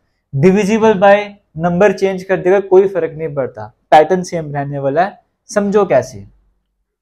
सबसे पहले कोई भी नंबर है, जैसे मैं मान चलो एग्जांपल लेकर चलता हूं, आपको बोलते हो एक नंबर है 80, ठीक है। जैसे मेरा आंसर किसी क्वेश्चन का 80 आ गया तो उस पे बोलता है कि find the number which is divisible by 2, 4, 8, ठीक है।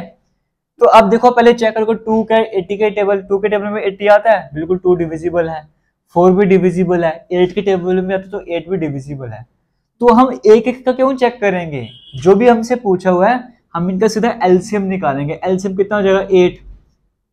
जो नंबर एलसीएम से डिविजिबल होगा वो इन सभी से डिविजिबल होगा ही होगा। मेरे कहने का मतलब है जो नंबर एलसीएम के टेबल में आएगा ना, एलसीएम जो आपका आंसर आया करेगा, कोई भी नंबर जो इस एलसीएम के टेबल में आएगा वो इनके टेबल में आएगा ही आएगा। पहला कंसेप्ट ये समझ लो। तो जब भी आपको डिविजिबल बाय 4 and 7 ये सब कुछ आपको देखने को मिल रहा है तो इसका मतलब आप इन नंबर को शॉर्ट करने के लिए, चाहे वो 2 नंबर दिए, चाहे 3 दिए हैं, चाहे 4 दिए हुए, शॉर्ट करने के लिए आप सीधा उनका एलसीएम निकाल दो, सीधा एक ही नंबर आपके पास आ जाएगा। पहला स्टेप आपको ये हुआ करेगा। अब यहां पर आपको बोले लार्जेस्ट नंबर ऑफ 3 डिजिट। आप मुझे बताओ 3 डिजिट का सबसे बड़ा नंबर क्या हो सकता है? 999। क्योंकि इससे मैं अगर एक स्टेप आगे चले जाऊंगा तो मेरे पास 1000 बन जाएगा, वो तो 4 डिजिट बन जाएंगे। लेकिन मुझे चाहिए 3 डिजिट का सबसे बड़ा नंबर। फिलहाल 3 डिजिट का सबसे बड़ा नंबर ये आ गया। अगर ऐसे ही बोलता 5 डिजिट का सबसे बड़ा नंबर तो मैं 5 बार 9 लिख देता, है ना। अब आपको कहानी समझ आ रही है कैसे क्वेश्चन करना ये वाला। आपने सबसे पहले 3 डिजिट का सबसे बड़ा नंबर लिख दिया, वो 999 है, ठीक है। ये मैंने 3 डिजिट का सबसे बड़ा नंबर लिख दिया। यहाँ पे फिर से करते हैं स्टार्ट, क्योंकि कंसेप्ट बड़ा इंपॉर्टेंट है, थोड़ा आराम से समझाऊंगा, टाइम लूंगा लेकिन समझना जरूरी है। 3 डिजिट का सबसे बड़ा नंबर क्या है? 999। 4 डिजिट का क्या? एक 9 और ऐड कर देना। 5 डिजिट का क्या? 5 9 लगा देना। पहला स्टेप हमने कवर कर लिया। दूसरे स्टेप आपको क्या बोला मैंने? Divisible by 4 and 7। 4 और 7 से डिवाइड होना चाहिए, तो क्यों ना मैं सीधा 4 और 7 का एलसीएम निकाल दूं। एलसीएम में सिर्फ अच्छे से आता है हमको। 4 और 7 का एलसीएम निकालना मुझे पता है। 28 एक ऐसा नंबर है 4 के टेबल में भी आएगा, 7 के टेबल में भी आएगा, तो 28 इसका एलसीएम आ गया। आप जिस मर्जी मेथड से लगाओ आंसर 28 आ जाएगा। तो मेरे पास 28 एलसीएम आ गया। तो देखो 28 मैंने यहाँ पे लिख दिया साइड में, जो मेरे पास एलसीएम आएगा। तो मेरे पास लार्जेस्ट 3 डिजिट का नंबर ये है, लेकिन 28 के टेबल में तो ये आता ही नहीं है, सीधी सी बात है। तो अब मुझे बताना है कि सबसे बड़ा 3 डिजिट का नंबर जो कि इससे डिविजिबल हो। वो कौन सा होगा, तो वो मुझे निकालना है। वो कैसे निकालना है, जो भी आपका एलसीएम आया डिवाइड करना है इसको बड़े नंबर को। अब डिवाइड स्टेप बाय स्टेप करते, देखो 28 मुझे देखने को मिल रहा है, और जैसे 2 डिजिट 99 ले लेता हूँ। 28 को अगर मैं 3 से मल्टीप्लाई करूंगा तो कितना आएगा, 3 को 8 से किया 24, तो 2 को क्या कर रहा हूँ मैं, 3 को 8 से किया 24, 2 का 2 को 6 8 84 मेरे पास आ जाएगा। ठीक है, 20 40 60 तो 24, हाँ 84 मेरे पास आ जाएगा, कोई डाउट नहीं है। अब मैं काम करता हूँ, 9 में से 4 गए 5 आ जाएगा, 9 में से 8 गए 1 आ जाएगा, और ये 9 को मैं वैसे का वैसे ही लिख देता हूँ। अब मैं 28 को किस नंबर से मल्टीप्लाई करूँ, इसके आसपास आ जाएगा। मैं एक काम करता हूँ, यहाँ पे रफ में 28 को 5 से मल्टीप्लाई करके देखता हूँ। 5 को 8 से किया 40, 5 को 2 से किया 10 और 4 14 140 मेरे पास आ जाएगा आसपास का नंबर। तो यानी कि 5 से मल्टीप्लाई करने पे 140 मेरे पास आ रहा है। तो रिमाइंडर क्या बच रहा है, 9 में से 0 गए 9, 5 में से 4 गए 1, ये मेरे पास आ रहा है। तो 19 मेरे पास आंसर आ रहा है। ये कहानी समझ आ रही है, ठीक है, इतना क्वेश्चन समझ आ रहा है। अब इसके ऑप्शन भी आपको दे देता हूं मैं, ठीक है, चलो ऑप्शन बाद में चेक करेंगे, पहले आंसर निकाल देते हैं। ये मेरे पास रिमाइंडर आ गया, ये मेरे पास रिमाइंडर आ गया। अब समझो बात क्या है, हमारे पास रिमाइंडर 0 आना चाहिए, लेकिन यहाँ पे रिमाइंडर 0 नहीं आ रहा, क्योंकि अगर रिमाइंडर 0 आएगा इसका मतलब क्या है कि इसके टेबल में ये आता ही आता है। जैसे अगर मैं बोलूंगा कि 8 क्या 4 के टेबल में आता है, तो मैं 4 टू 8, रिमाइंडर क्या गया 0, रिमाइंडर 0 आया, इसका मतलब क्या 4 के टेबल में 8 आता ही आता है। वैसे मैं यहाँ पे 28 के टेबल में चेक करूं क्या ये आता है, अगर रिमाइंडर 0 बचता तो मैं बोलता हाँ 28 के टेबल में आता ही आता है, लेकिन अभी हमारे पास रिमाइंडर क्या बच गया है, 19 बच गया है। अब देखो हमें क्या करना है, हमें पता करना है कि सबसे बड़ा नंबर जो इसके टेबल में आता है उसके लिए हम क्या करेंगे, या तो ये एक्स्ट्रा हमारे पास आ रहा है ना, एक्स्ट्रा हमारे पास, ये हमारे काम का नहीं, हमें रिमाइंडर 0 चाहिए था, या तो मैं ऐसा करूं कि इस नंबर को हटा दूं, मतलब 19 को मैं गायब भी कर दूं, अगर 19 में माइनस भी कर दूं तो 0 मेरे पास रिमाइंडर आ जाएगा, तो वही तो मुझे चाहिए था। एक तो मैं ये कर सकता हूं कि रिमाइंडर को मैं माइनस कर दूं। दूसरा स्टेप में क्या कर सकता हूं, दूसरा स्टेप में ऐसा कर सकता हूं कि जो रिमाइंडर है इसमें कुछ मैं ऐसा ऐड करूं कि यहाँ पे जो नंबर है वो बन जाए। वो क्यों समझो, जैसे मैं 19 में कितना ऐड करूंगा तो 28 बनेगा, 19 में अगर मैं 9 ऐड कर दूंगा तो मेरे पास 28 बन जाएगा, है ना। अब ऐसे में क्यों कर रहा हूं, क्योंकि जब मैं 19 में 9 ऐड करूंगा 28 बन जाएगा, फिर मैं बोलूंगा 28 को 1 से मल्टीप्लाई कर 28, तब भी रिमाइंडर 0 बच जाएगा। तो रिमाइंडर 0 लाने के 2 तरीके हैं, या तो जो हमारे पास रिमाइंडर आया है उसको बिल्कुल ही हटा दो, माइनस कर दो, तो 0 आंसर आ जाएगा, या तो उसमें कुछ ऐसा नंबर ऐड कर लो कि इसके बराबर बन जाए। ये कहानी समझो एक बार, जो मैं समझाना चाह रहा हूं। एक बार फिर से मैं रिपीट करूंगा इस चीज को, ठीक है, क्योंकि ये समझाना चाहता हूं मैं आपको। अगर ये समझ आ गया तो सब कुछ क्लियर हो जाएगा। यहां पर जब मैंने मल्टीप्लाई करा था 28 को किससे मल्टीप्लाई करा था, 5 से मल्टीप्लाई करा था ना, 28 को 5 से मल्टीप्लाई किया, 5 को 20 से 50 100 और 140 मेरे पास आ रहा था, है ना, 50 100 5 8 40 ना, 140 मेरे पास आ रहा था इस तरह से। तो फिर मेरे पास रिमाइंडर क्या बचा था, यहाँ पे पहले यहाँ पे क्या बचा था 140, तो मैंने लिखा यहाँ पे, तो यहाँ पे 9 5 159 आ रहा था, तो यहाँ पे कटने के बाद 19 मेरे पास आंसर आ रहा था। अब देखो मैं आपको 2 तरीके बताए थे रिमाइंडर 0 करने के। अगर मैं पहला वाला तरीका यूज करता हूँ, मतलब सीधा 19 माइनस कर लेता हूँ, तो फिर मेरे पास क्या होगा, जो मेरे पास सबसे बड़ा 3 डिजिट का नंबर था उसमें से अगर मैं 19 माइनस करूंगा तो मेरे पास आंसर क्या आएगा 980, यानी कि 999 जो है वो इसके टेबल में नहीं आ रहा था, लेकिन जैसे ही मैं 19 माइनस कर दूंगा, अब जो मेरे पास नंबर आएगा ना, ये 100% गारंटी है कि इसके टेबल में आएगा ही आएगा, और यही हमारे पास आंसर हो जाएगा। ये कहानी अगर आपको समझ आ रही तो अच्छी बात, नहीं समझ आ रही तो कोई बात नहीं, आगे में बाकी क्वेश्चन कराऊंगा और समझ आता जाएगा। जिसको नहीं समझ आ रहा ना, अभी 3-4 क्वेश्चन और करने, आपको क्लैरिटी आती रहेगी, टेंशन मत लो। अब देखो अगर इसमें मैं दूसरा मेथड अप्लाई करता, दूसरा मेथड मैंने आपको क्या बोला था, या तो आप इसको पूरा गायब कर दो तो रिमाइंडर 0 बच जाएगा, वो मैंने कर दिया, मतलब जो आंसर था उसमें से वो माइनस कर दिया। दूसरा क्या था, इसमें कुछ ऐसा ऐड करो कि इसके बराबर बन जाए, तो वो मैंने कितना ऐड किया था 9 मैंने ऐड किया था, तो 1909 कितना होता है 28 होता है। तो जो मैंने यहां पर एक्स्ट्रा ऐड किया है वही मुझे इसमें भी ऐड करना पड़ेगा। अब जब मैं 999 में 9 ऐड करूंगा तो मेरे पास कितना आ जाएगा 1008 मेरे पास बन जाएगा। तो अब जो ये नंबर आया ना, ये नंबर भी इसके टेबल में आएगा ही आएगा। बट आपके क्वेश्चन में कंडीशन दी थी कि वो जो नंबर डिविजिबल होगा वो 3 डिजिट का होना चाहिए, तो ये तो 4 डिजिट का बन गया है। यही रीजन है कि मैंने ये वाला स्टेप फॉलो करने के बजाय माइनस वाला स्टेप फॉलो करा, क्योंकि माइनस करने से क्या हो रहा था, मेरा नंबर 3 डिजिट वाला ही रह रहा था। नहीं समझ आया, कोई बात नहीं, आगे सेकंड क्वेश्चन करेंगे, क्लैरिटी आ जाएगी। सेकंड भी नहीं आएगा, तीसरे में चलेंगे और क्लैरिटी आ जाएगी, तब भी नहीं आएगा, चौथा करेंगे, पांचवा करेंगे, लेकिन समझा के ही छोड़ूंगा, टेंशन मत लेना, ठीक है। अब सेकंड क्वेश्चन की बात करते हैं।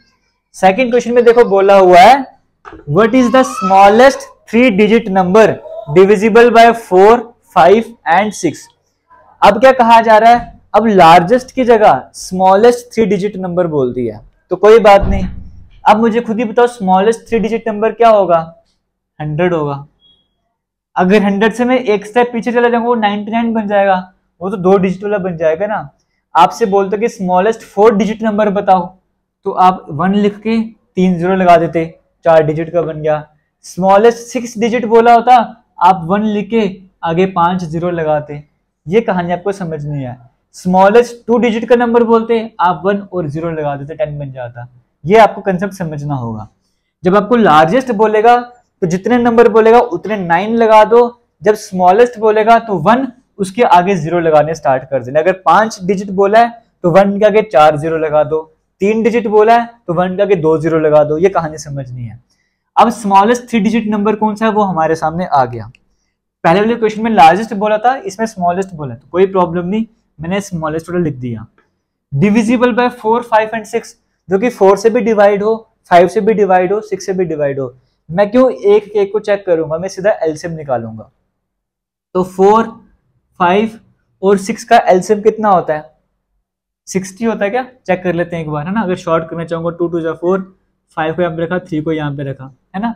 तो इसका एलसीएम कितना हो जाएगा, 30 हमारे पास इसका आ जाएगा, 32 60, बिल्कुल 60 हमारे पास एलसीएम आ जाएगा।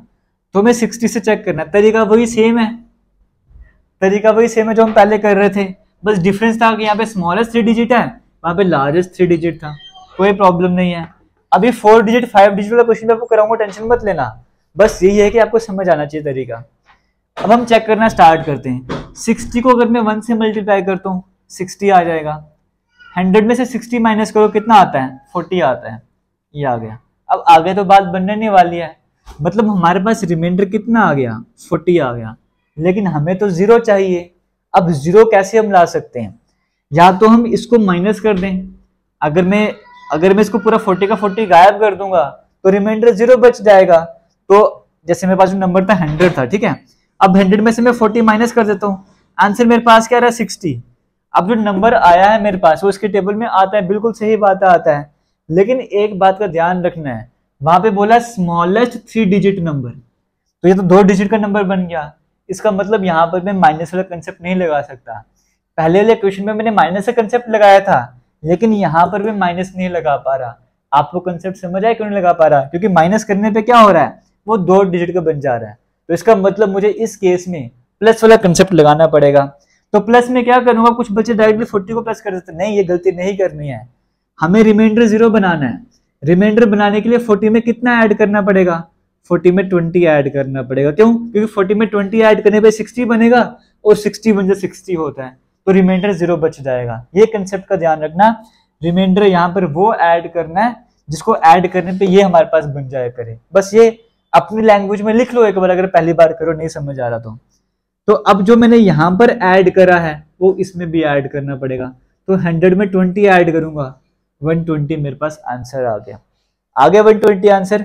ये स्मॉलेस्ट 3 डिजिट का नंबर है जो कि 4, 5 और 6 से डिवाइड होता है या फिर इससे डिवाइड होता है। वेरीफाई आपके सामने सामने हो रहा है। आ रहा है तरीका समझ, थोड़ा थोड़ा समझ आ रहा है, कहां पर प्लस करना है कहां पर माइनस करना है। आपको दोनों पता होना चाहिए, प्लस और माइनस का कंसेप्ट पता होना चाहिए। फिर आप देखो क्वेश्चन में प्लस करने पे कहीं डिजिट चेंज तो नहीं हो रहा है, अगर चेंज हो रहे हैं तो माइनस कर दो। ये सिस्टम का ध्यान रखना पड़ेगा। जैसे देखो थर्ड क्वेश्चन आपके सामने स्क्रीन में है, यहां पर फिर से बोला हुआ है find the least 4 digit number. आपको क्या बोल दिया, 4 डिजिट का नंबर आपको बताना है जो कि डिवाइड होगा 2, 3 और 5 से। पहले 4 डिजिट का छोटा नंबर कौन सा होगा, 1, और आगे 3 जीरो लगा दो, हो गया ना 4 डिजिट का सबसे छोटा नंबर, ठीक है। डिविजिबल होना चाहिए 2 से भी, 3 से भी और 5 से भी। 2, 3 और 5 इन तीनों से भी डिविजिबल होना चाहिए। तो 2, 3 और 5 का एलसीएम क्या हो जाएगा हमारे पास, 30 आ जाएगा। आपने प्रैक्टिस करी हुई है, 30 एलसीएम आता है आपके सामने। तो तरीका क्या, वही तरीका हमारे सामने, और हमें आता ही क्या है, ये तरीका तो आता है। 30 को 3 से मल्टीप्लाई करूंगा 90 आ जाएगा। तो 100 में से 90 गए, कितना बच जाएगा 10, और एक जीरो ये वाला मैंने लगा दिया। फिर जब 30 को 3 से मल्टीप्लाई किया 90 आ जाएगा, रिमाइंडर क्या बच जाएगा, 10 बच जाएगा। लेकिन 10 तो हमें चाहिए नहीं था, हमें क्या चाहिए, 0 चाहिए। या तो मैं पूरा 10 ही माइनस कर दूं, अगर मैं पूरा 10 ही माइनस कर दूंगा तो 1000 में से जब मैं 10 माइनस करूंगा तो 4 डिजिट की जगह 3 डिजिट का हो जाएगा। लेकिन मुझे तो 4 डिजिट का पूछा हुआ है ना, इसका मतलब मैं यहाँ पे माइनस वाला कंसेप्ट नहीं लगा सकता, मुझे प्लस करना पड़ेगा। अब इस 1000 में मैं क्या प्लस करूंगा, मैं वो नंबर ऐड करूंगा। 10 में एक ऐसा नंबर ऐड करूंगा जो ऐड करने पे ये बन जाए। तो 10 में 20 ऐड करने में 30 बनता है, तो जो मैंने यहाँ पर ऐड किया वही मैं यहाँ पर भी ऐड करूंगा।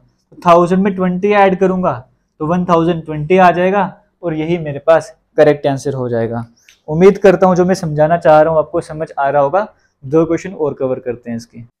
चलो आगे कंटिन्यू करेंगे इन्हीं क्वेश्चंस को। ये ऑप्शन के साथ आपके सामने स्क्रीन में है, आप इनको खुद से ट्राई भी कर सकते हो, हालांकि मैं करवाने भी वाला हूँ। यहाँ पर बोला find the largest number of 4 digit. अब 4 डिजिट आ गए, एग्जैक्टली डिविजिबल 12, 15, 18, 27। अब 4 नंबर भी आपको साथ में दे दिए हुए हैं। तरीका वही सेम रहने वाला है। लार्जेस्ट नंबर कौन सा जगह, 4 डिजिट वाला, 9, 9, 9 और 9, ये हो जाएगा लार्जेस्ट 4 डिजिट का नंबर, डिविजिबल बाय 12, 15, 18 और 27। जब आप 12, 15, 18 और 27 का एलसीएम निकालोगे तो वो आएगा 540। आप ट्राई करके देख सकते हो, एलसीएम निकालना आपको सिखाया हुआ है ना, किसी भी तरीके से आप कर सकते हो। अब आगे इसको सॉल्व करना है, तो 540 को जब मैं 1 से मल्टीप्लाई करूंगा तो 540 हमारे पास आ जाएगा, है ना। तो 9 में से 0 गए 9, 9 में से 4 गए 5, 9 में से 5 गए 4, तो 4590 मेरे पास आ जाएगा। अब ये लगभग 500 है ना। इसको अगर आप रफ कैलकुलेशन करनी है 500 मान के चलो। 500 को जब मैं 8 से मल्टीप्लाई करूंगा तो 4000 के आसपास आएगा, तो मैं वही ट्राई करके देखूंगा। तो 540 को जब मैं 8 से मल्टीप्लाई करता हूं तो 8, 8 4 32, 8 5 40 और 3 43, 4320 आ जाएगा। तो इसके आसपास आ ही रहा है। अगर मैं एक स्टेप आगे चले जाऊंगा तो नंबर ज्यादा हो जाएगा, इससे वो मेरे काम का नहीं है। तो मैं 8 से मल्टीप्लाई करता हूँ 4320 आ जाएगा। तो अब रिमाइंडर क्या आ रहा है, 9 में से 2 गए 7, 5 में से 3 गए 2, ये 27 मेरे पास रिमाइंडर आ रहा है ना। कोई गलती कोई मिस्टेक तो नहीं कर रहा हूँ। 270 हमारे पास इस तरह से यहाँ पर रिमाइंडर आ रहा है, ये हमें देखने को मिल रहा है, ठीक है। अब तरीका क्या है, रिमाइंडर तो मेरे पास 0 आना चाहिए था। या तो मैं ऐसा करूं कि इस 270 को ही गायब कर दूं, और हालांकि मुझे कैसा नंबर चाहिए, 4 डिजिट वाला चाहिए। तो अगर 9999 में से मैं 270 माइनस भी कर दूंगा तो कोई फर्क नहीं पड़ने वाला, नंबर मेरे पास 4 डिजिट का ही रहने वाला है। तो मैं यही अप्रोच यूज करूंगा। तो मैं क्या करूंगा, 9 इसमें से ये 270 में माइनस कर देता हूँ। तो 9 में से 0 गए 9, 9 में से 7 गए 2, 9 में से 2 गए 7 और 9, 9729। यहाँ पे कोई मिस्टेक वगैरह करी है क्या, यहाँ पे कोई मिस्टेक मैंने करी है, ठीक है। यहाँ पे 9 मुझे नोट डाउन करना था ना नीचे, है ना, 9 करना था मुझे यहाँ पर इस तरह से। तो 9 में से 4599 था और 42, यहाँ पे 279 आ जाएगा, यहाँ पे 279 आ जाएगा। तो 9 में से 9 गए 0, 9720 ऑप्शन नंबर ए में देखने को मिल रहा है। तरीका समझ आ रहा है, तरीका वही था। अब मैंने इसमें ऐड क्यों नहीं किया कि कुछ ऐड करूंगा तो उसके बराबर आ जाएगा, क्योंकि अगर मैं ऐड कर देता कुछ और फिर वो जो भी ऐड करना है वो जब मैं यहाँ पर ऐड करता तो मेरे पास 5 डिजिट का बन जाता, लेकिन मुझे वो चाहिए नहीं था। तो इस बात को ध्यान पे रखते हुए या तो आपने ऐड करना है या तो आपने सब्ट्रैक्ट करना है। ये दिमाग में रटना नहीं है कि ऐसे क्वेश्चन आएंगे तो प्लस करना है माइनस करना है, समझना है कि कहाँ पर प्लस करना है और कहाँ पर माइनस करना है। यहाँ पे ट्रिक्स के पीछे मत भागना। अब जैसे देखो ये सेकंड क्वेश्चन आपके सामने ये होता है, यहाँ पर कहा जा रहा है find the smallest number of 5 digits exactly divisible by 16, 24, 36 and 54। फिर से वही है, पहले स्मॉलेस्ट नंबर देखेंगे 5 डिजिट वाला, वो कौन सा है? स्मॉलेस्ट नंबर 5 डिजिट वाला हमारे पास ये आ गया। वो डिविजिबल होना चाहिए इन सभी से, तो इन सभी का एलसीएम कितना आता है? 432 आता है, तो इन सभी का एलसीएम भी यहाँ पर लिख दिया।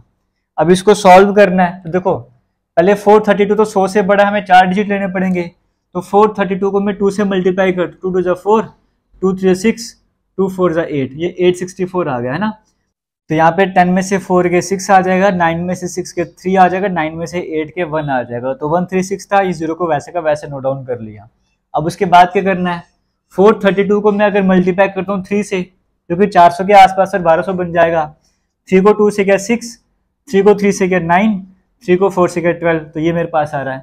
10 में से 6 गए 4, 15 में से 9 गए 6, तो यहाँ पे बाकी 64 मेरे पास रिमाइंडर बच गया। लेकिन 64 रिमाइंडर तो मेरे पास आना नहीं चाहिए था, या तो मैं इस पूरे 64 को ही माइनस कर दूं, तो 10,000 में से 64 अगर मैं माइनस कर दूंगा तो ये जो है ये 5 डिजिट की जगह 4 डिजिट का बन जाएगा। लेकिन मेरे से तो 5 डिजिट का पूछा हुआ है, तो मैं माइनस कर नहीं सकता, तो मुझे प्लस करना होगा। प्लस क्या करना है? 64 में ऐसा नंबर ऐड करना है जो ऐड करने पे ये बन जाए।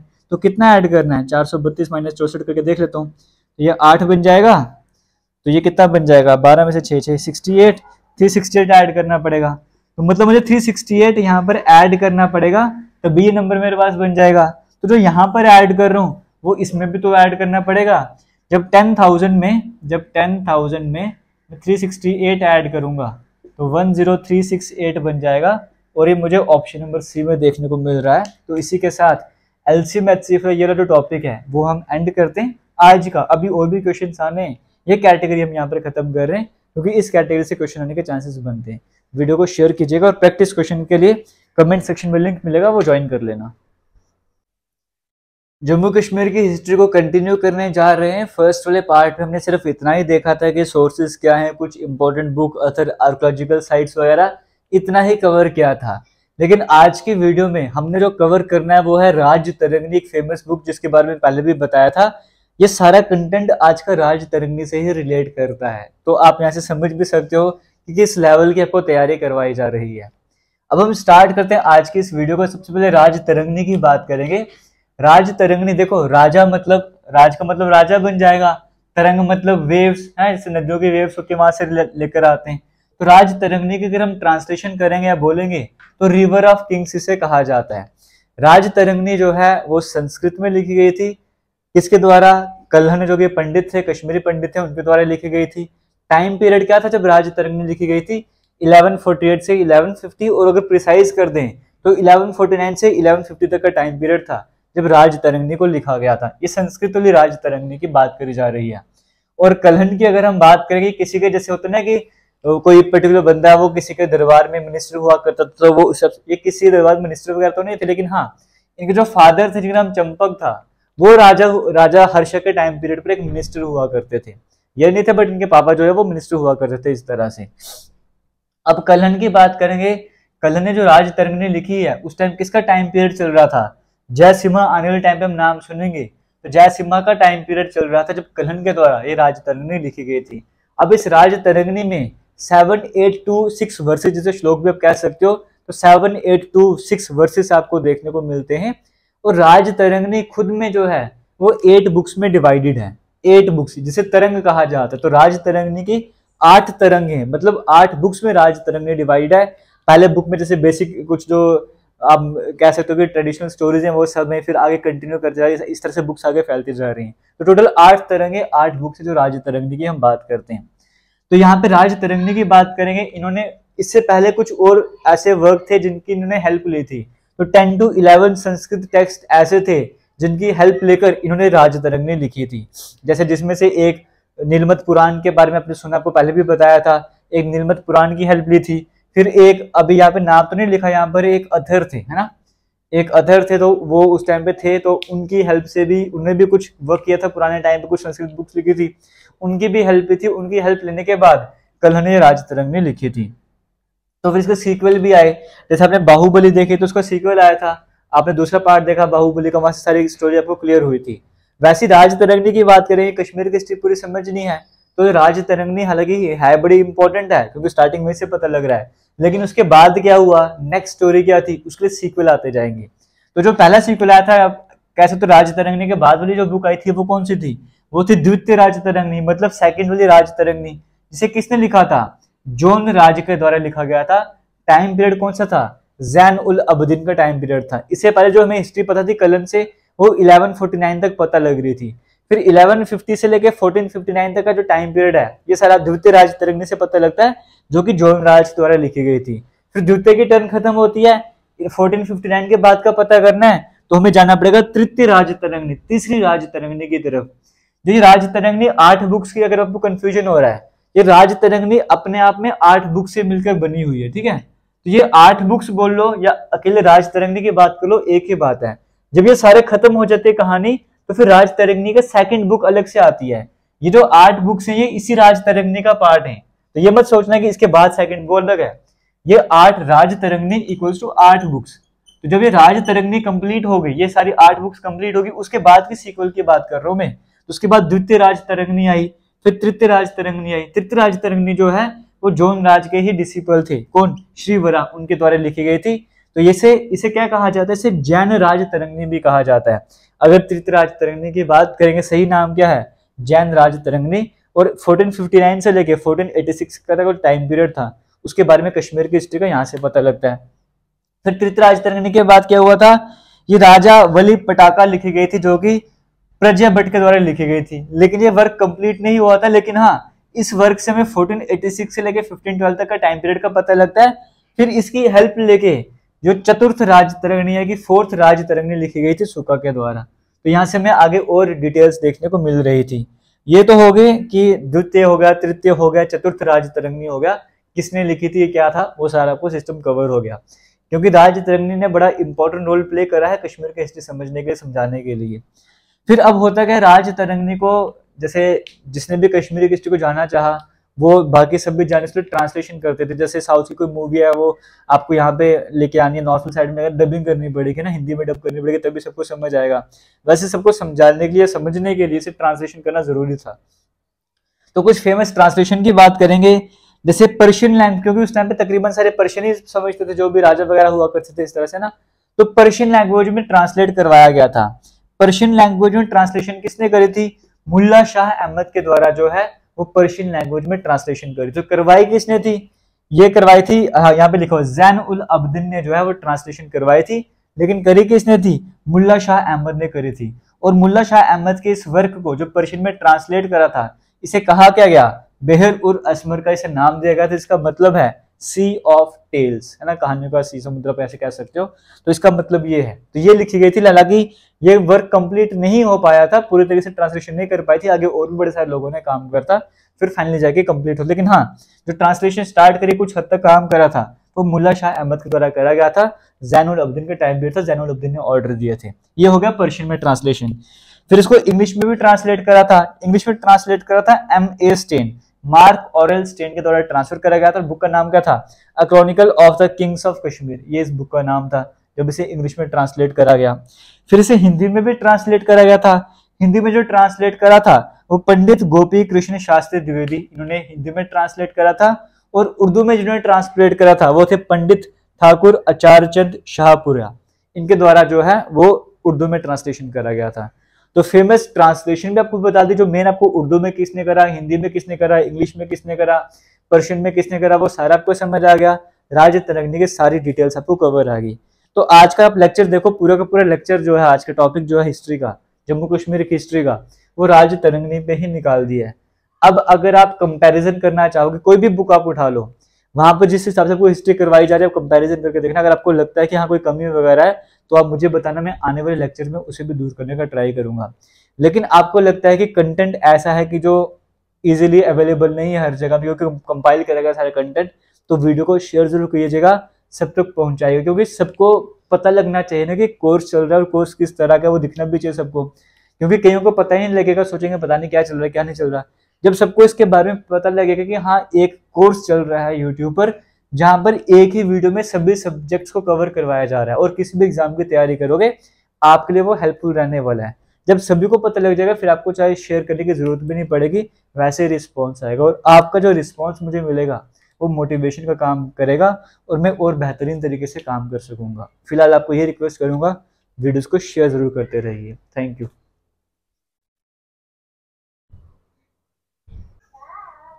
जैसा कि कल हमने जनवरी के मंथ के जो भी इम्पोर्टेंट डेज थे वो कवर किए थे, उसी तरीके से आपको कहा था हर दिन एक एक मंथ को हम लेकर चलेंगे और 12 दिन में पूरा कंप्लीट कर देंगे।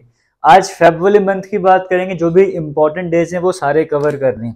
सबसे पहले आपको देखने को मिल रहा है 1 फेब को इंडियन कोस्ट गार्ड डे, फिर आपको 2 फेब को मिल रहा है वर्ल्ड वेटलैंड डे, 4 फेब को मिल रहा है वर्ल्ड कैंसर डे, 13 फेब को मिल रहा है वर्ल्ड रेडियो डे, 20 फेब को है अरुणाचल प्रदेश का फाउंडेशन डे, साथ ही साथ मिजोरम का भी फाउंडेशन डे है। कल की वीडियो में 21 तारीख आपको बताया था जनवरी का 3 डे फाउंडेशन डे है ना, त्रिपुरा था, मेघालय था और एक और था जो आपको मैंने बात की थी कि हिंट देता हूँ, पैसे की हिंट देता हूँ, अब बताओ वो कौन सा था जिसका 21 जनवरी को फाउंडेशन डे था। 3 नाम आपको बताए थे। तो फेब की 20 को है अरुणाचल प्रदेश का और मिजोरम का, 27 फेब को है वर्ल्ड एनजीओ डे और 28 फेब को है नेशनल साइंस डे। अब ये कैसे याद करना, याद करने का तरीका समझो। पूरे साल में फरवरी का ही एक ऐसा महीना है जहां पर या तो कभी 28 दिन होंगे तो 29 दिन होंगे, ऐसा देखने को मिलता है। तो 28 फेब को क्या है नेशनल साइंस डे।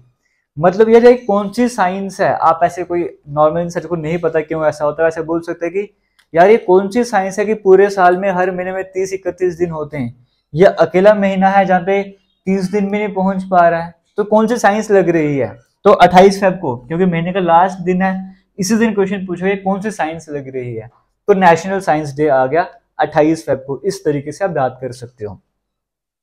फिर 27 फेब को क्या है वर्ल्ड एनजीओ डे। अब ये एनजीओ डे क्यों सेलिब्रेट किया जा रहा है 27 फेब को, आप ऐसे बोल सकते हो कि ये सभी देश, दुनिया के जितने भी एनजीओ हैं वो सारी कंबाइन हो चुकी हैं, क्योंकि उनको पता है एक दिन के बाद ये महीना खत्म हो जाएगा। हम चाहते कि महीने को 30 दिन तक पहुंचाया जाए, ये जरूरी काम सारे खत्म करा जाए, तो पूरे देश के जितने भी एनजीओ हैं वो सारी कंबाइन हो चुके हैं महीना खत्म होने से एक दिन पहले। इस तरह से कर सकते हो, बाकी कोई और तरीका आप अपने हिसाब से भी कर सकते हो। 20 फेब को, जब आपको जनवरी का याद होगा 21 तारीख को, 21 जनवरी को 3 दिन फाउंडेशन डे थे, तो फेब के महीने में एक दिन कम कर लो। 20 फेब को 2 फाउंडेशन डे हैं, अरुणाचल प्रदेश का और मिजोरम का।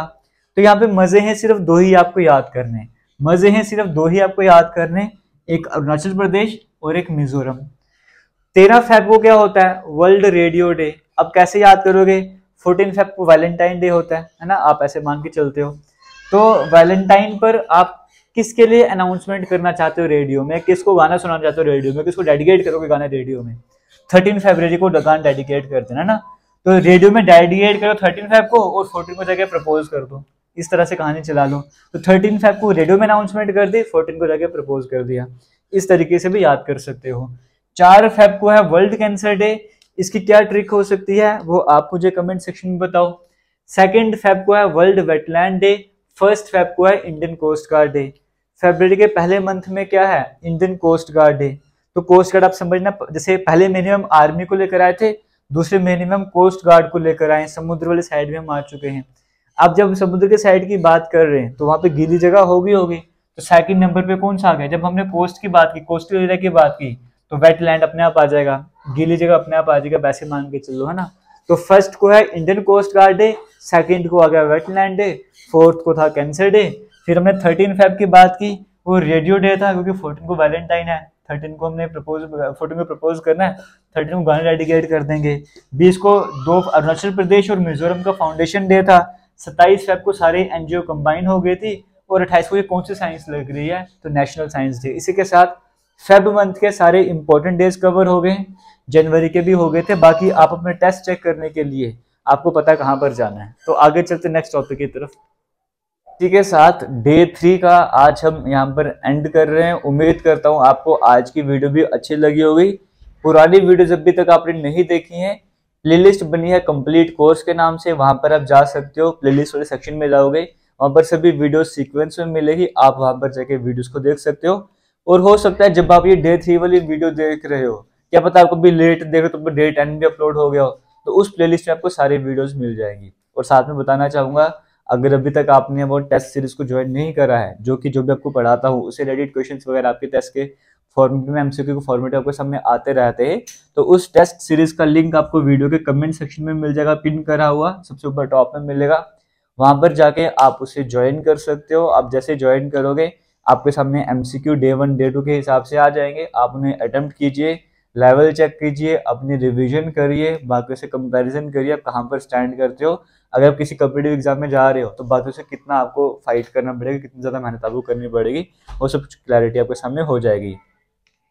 बाकी जेके लेटेस्ट इन्फो के नाम से इंस्टाग्राम है, फेसबुक पेज है, ट्विटर है, अब वहां पर जाके फॉलो कर सकते हो। और इसी नाम से टेलीग्राम भी है। अगर टेलीग्राम अभी तक ज्वाइन नहीं करा है तो टेलीग्राम पे जाके जरूर ज्वाइन कर लेना। और जो कुछ भी मैं आपको पढ़ाता हूँ इसकी अलग से सेपरेट प्लेलिस्ट भी बनी हुई है। रीजनिंग की सेपरेट प्लेलिस्ट है, मैथ की सेपरेट है, इंग्लिश की सेपरेट प्लेलिस्ट है, हिस्ट्री की सेपरेट प्लेलिस्ट है, पॉलिटी की सेपरेट प्लेलिस्ट है। तो वो पढ़ने जाते हो तो सेपरेट प्लेलिस्ट में जाके वो सब कुछ भी देख सकते हो।